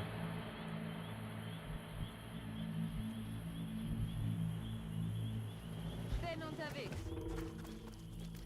Yeah, a few more guys at the top end and I could have made a circle. Yeah, just a couple guys right here. That's something the aliens, the Alamals would do. I'm on the move. Heading there now. I expect run-ins from the street, but not all of them. Yes, sir. And before I do that, send this to Arvius? Nah.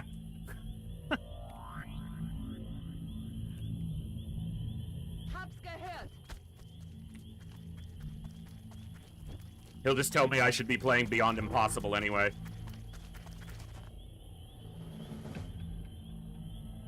Roger that. Create the full circle and summon an ethereal. An ethereal pod, not just a single ethereal, the whole damn pod. Overwatching. Roger. I've got my eyes on.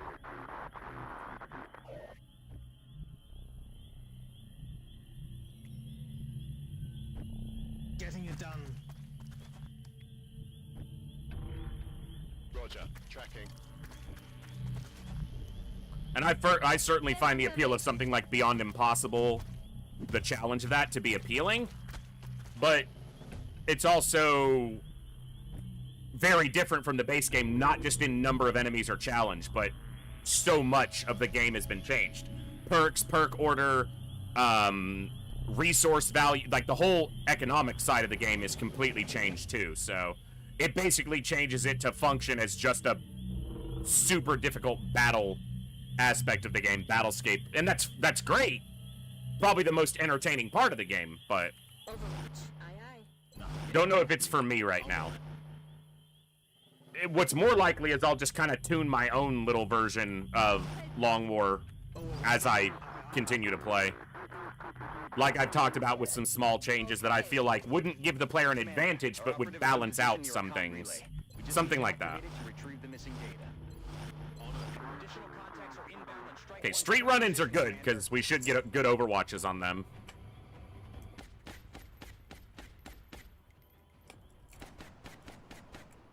How would you even design a difficulty above superhuman? Well, like with classic, Hellraiser did that with the hard mode mod, right? Essentially.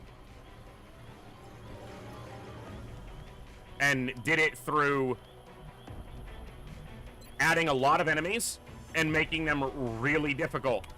upping their stats, upping their aggression. When you come to Enemy Within, if any of you haven't heard of it and aren't familiar with it, check out Arvius. He's a much better streamer than me here on Twitch. He periodically does Long War, and he plays what he himself created and is called Beyond Impossible. Basically, the enemies show up much earlier, in much bigger pods. They have much better stats. They're much more dangerous. Yeah, it basically just ramps everything up. So, a lot.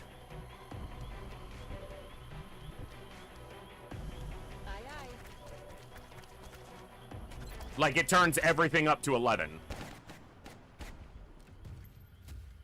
X-ray neutralized. So you start getting mutons, like, in the first month. You get mini cyber discs much earlier in the game, which essentially function like superpowered drones. Mechtoids show up a lot earlier. Thinmen get squad sight perks a lot earlier. Sectoid Mindfray does 4 damage instead of 1. Stuff like that. You get massive groups of enemies that are all made much stronger. But you also play with a roster of nobody's a PFC. Everybody comes in as a specialist.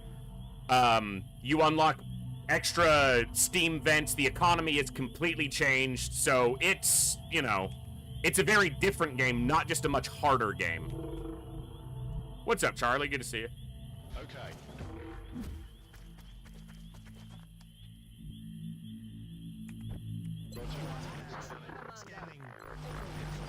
I just wanted to make sure I wasn't going to get another spawn in off of this for some reason. And it looks like Exalt communications were temporarily disrupted by the hack. Now we just need to find the remaining relays.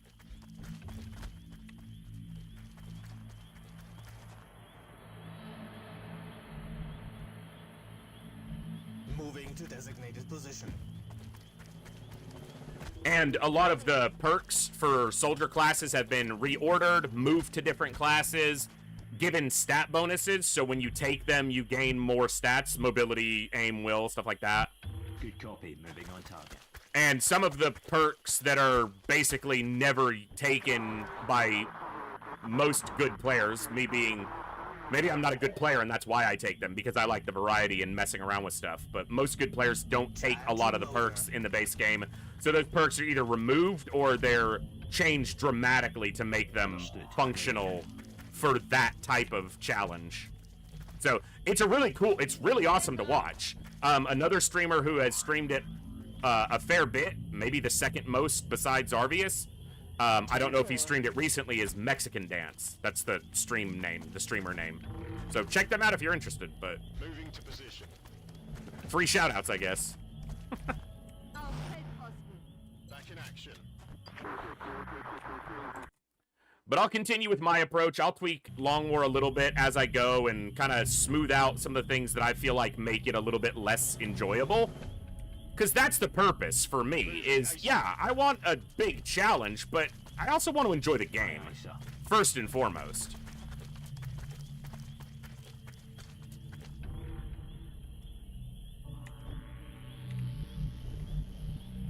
Location confirmed. So I want to eliminate things that detract from my enjoyment, because my enjoyment is my secondary purpose here. My primary purpose is to entertain you guys, shockingly. Ben unterwegs. Cinco de Mayo is going to be Taco Tuesday this year. That's what we've been preparing for all these years. I will definitely be making tacos on that day. There'll be Tex-Mex style tacos, because that's, Heading out. you know, that's me in a nutshell, but...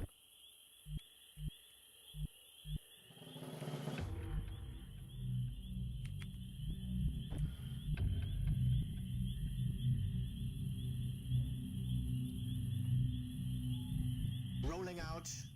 Rolling in the deep. I'm on the move. Understood. Moving out. Understood. No, I've lived in I'm Texan, which is not a nationality, but I've born and raised in Texas. No Mexican heritage in my family, but I'm a Texan through and through. To Overwatch. Good to go. On Overwatch. Nice move, Commander. In Bewegung. Assault reinforcements are in the area, Commander. Predictable! If he had the LMG, he'd be critting and killing there, but I wanted to go with the SAW for a little more mobility. The big sniper Overwatch. Oh, it's a big sniper Overwatch. Roger, I've got my eyes on. Okay, now, this is the dangerous part, because the drop-ins are going to be... I won't be able to predict where they're going to come from. That's it, Commander. We've decrypted the last of the And I data. shouldn't have Now we just touched need the to get relay over yet. To the evac point. I should have Objectives waited updated. until I positioned these guys for whatever might come. Giggity. Yeah, that was a mistake. On the move. Position confirmed. If Texan stereotypes are believed, that is the nationality. I mean, it is very much in some ways.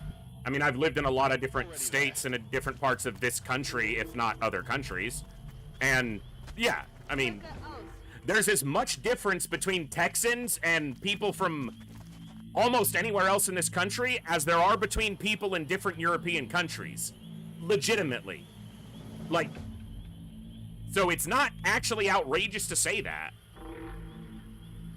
Nice move, Commander. Auf Feldposten. On Heads up, Commander. Exalt The forces are hell? moving into position near Strike 1. He just dropped off the map. He's not on the map. He's not at the edge of the map. That was off the map. He is outside the map. Okay, I'm gonna put a save here. I'm almost certain that this guy is outside the map. I'm gonna check this with a teleport. I'm gonna move a unit. Yeah, look. He is outside the map.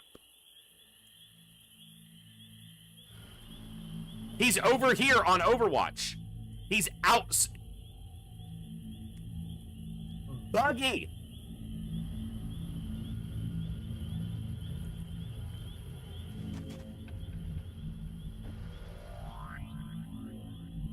Auf dem Weg.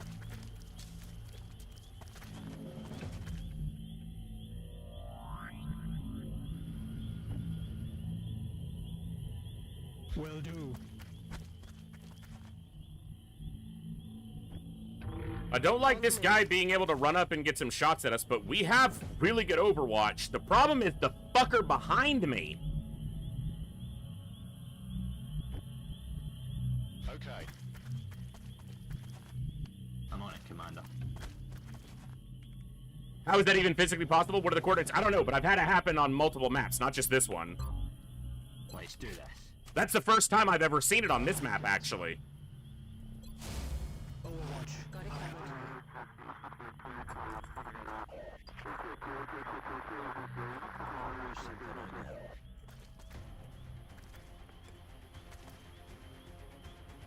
See? This is bullshit, and I'm not accepting this injury here because it's coming from an enemy that I literally am not able to interact with. How is he seeing me? There is no vision and no squad sight. How is he even seeing me? Aye, aye, Commander. How does he even see her? There's no squad sight. There's no... What?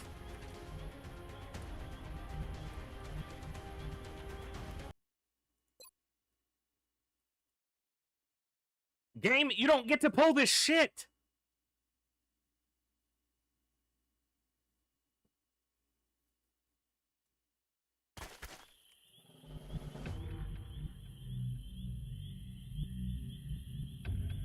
So he's over here.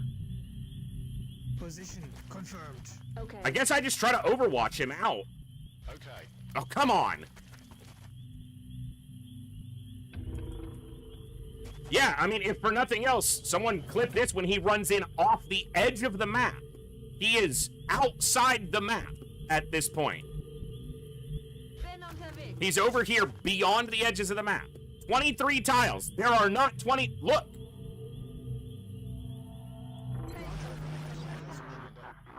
Can't even select him with the console. I could kill him with the console command of kill nearest.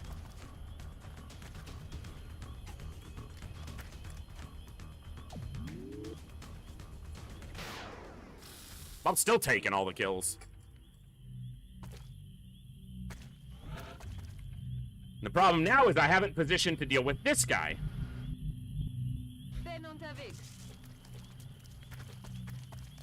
And there will be more drop-ins. I'm on the move. I'm not reloading there because I took damage. I am, but it's because the damage shouldn't be possible. We shouldn't be able to take damage there because that enemy shouldn't be able to see us. Okay. Or we should be able to do this and interact with him before he can shoot since he was outside the map.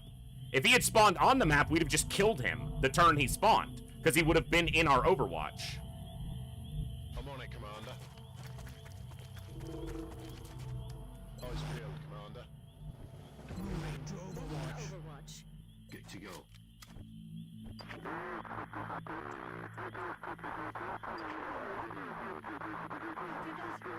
We've got new contacts moving in, Commander. Another one. Look at this. He is off the map.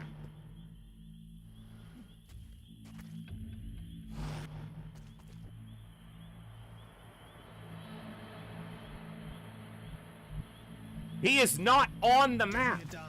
For those who didn't see before, I'll demonstrate it here. This is the map edge. He's over here. Somewhere.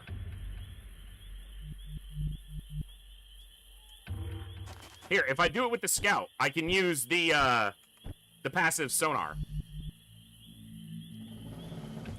Which tile is she starting on? She's behind this tree? Okay.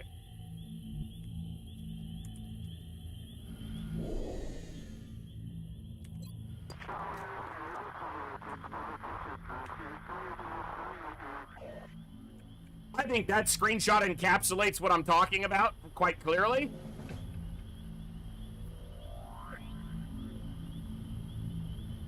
What?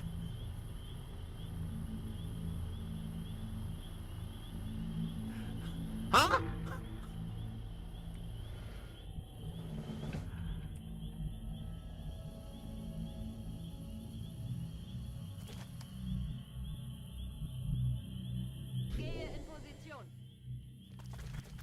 Heading out.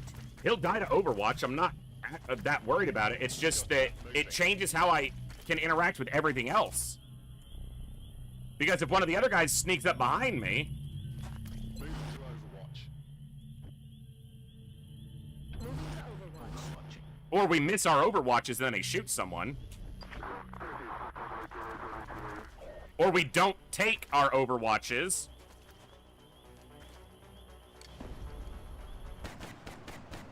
She's gonna shoot again, but I don't know if it'll happen before the enemy shot happens. Take him out. He's suppressing, so... fine. I'm about to start keeping score.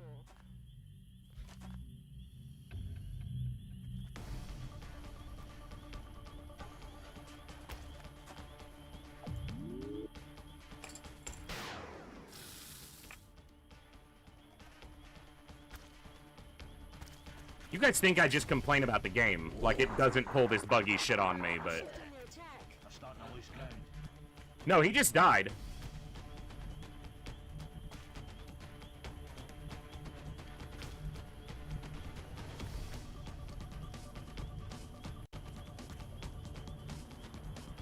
Aye, Commander.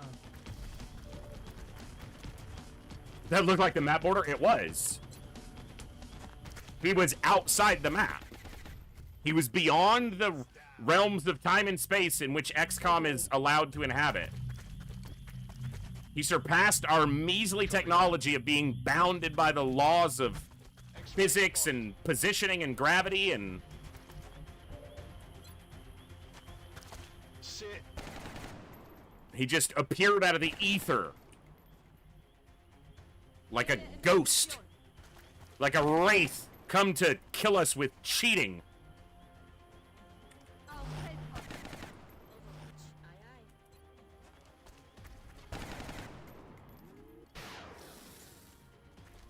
I should have just shot him with the scout.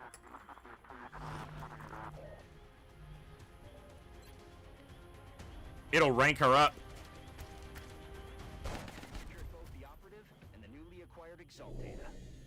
Scumbagish game. It cheated and revealed our scout early, even though we were in full concealment, so they took a big injury. And then it was like, oh, you killed the whole group in the middle of the map? We're just going to drop these guys off the map, because it seems like you can kill us when we're on the map, so if we're off the map, we can just... We can only hope that all of our future deployments go as well as this one did. She's wounded for 35 days. You want to tell her it went well? Bitch. Intel decryption completed. Recalculating possible... We know where they are now. Locations. Australia. It's the only place they can be. I'm not ready for it. I need at least my second mech suit up, and really, I need more mechs.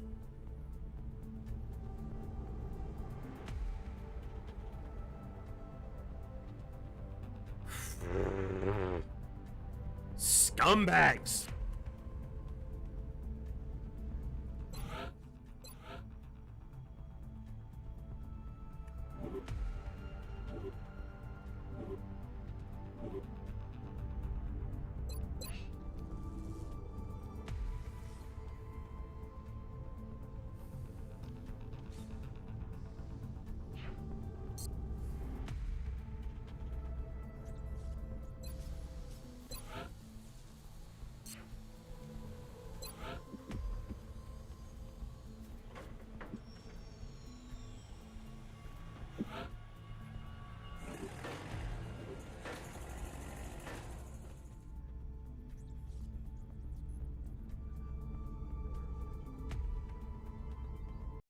Well, this has been interesting. Apparently, I'll be getting my grocery order at the very back end of the window, which is super late, but it was they had the window available. Okay. Oh, it says it's on the way, actually. I never got any updates for any of substitutions or anything not being available. Fucking serious? One of the things I needed the most was unavailable. And I know that there was a substitute because it was selected. You bastards. Oh, that wrecks my order quite a bit.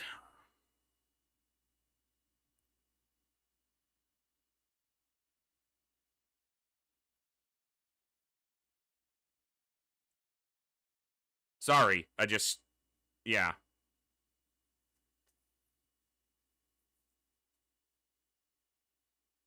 It was like one of the key things I was needing in this delivery order, and it's the one thing that wasn't available. I guess I should be happy it's only one thing, but... The requests say we have satellites to spare. Yeah, we do have satellites to spare. My Air Force is not strong enough to necessarily defend my satellites, so I want to have them available. I only have 2 in reserve. One has to go over Russia as the first alien base we attack, and then I want one to defend. I can't defend a satellite in a different country right now. I don't have the Air Force for it. So there's no reason to deploy them because I can't defend them. So having them to replace any of ours that get damaged, and also to go after Russia as the first alien base, and then we'll expand into Asia.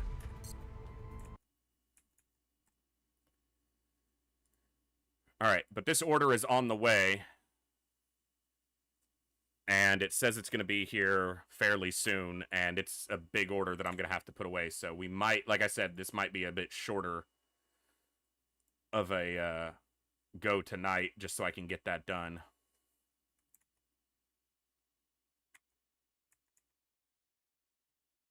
All right. So here's what I'm going to do, folks. We're going to wrap up there right at about 4 hours. I know we only did kind of 2 big missions, the terror mission and then the extraction. This week was really weird on my schedule. Yesterday was because of weather, and that was completely beyond my control. Tuesday was because I was still recovering from just being absolutely trashed by that migraine. And my sleep schedule is still completely upside down. My food intake has been all screwed up. But I'm getting groceries in now.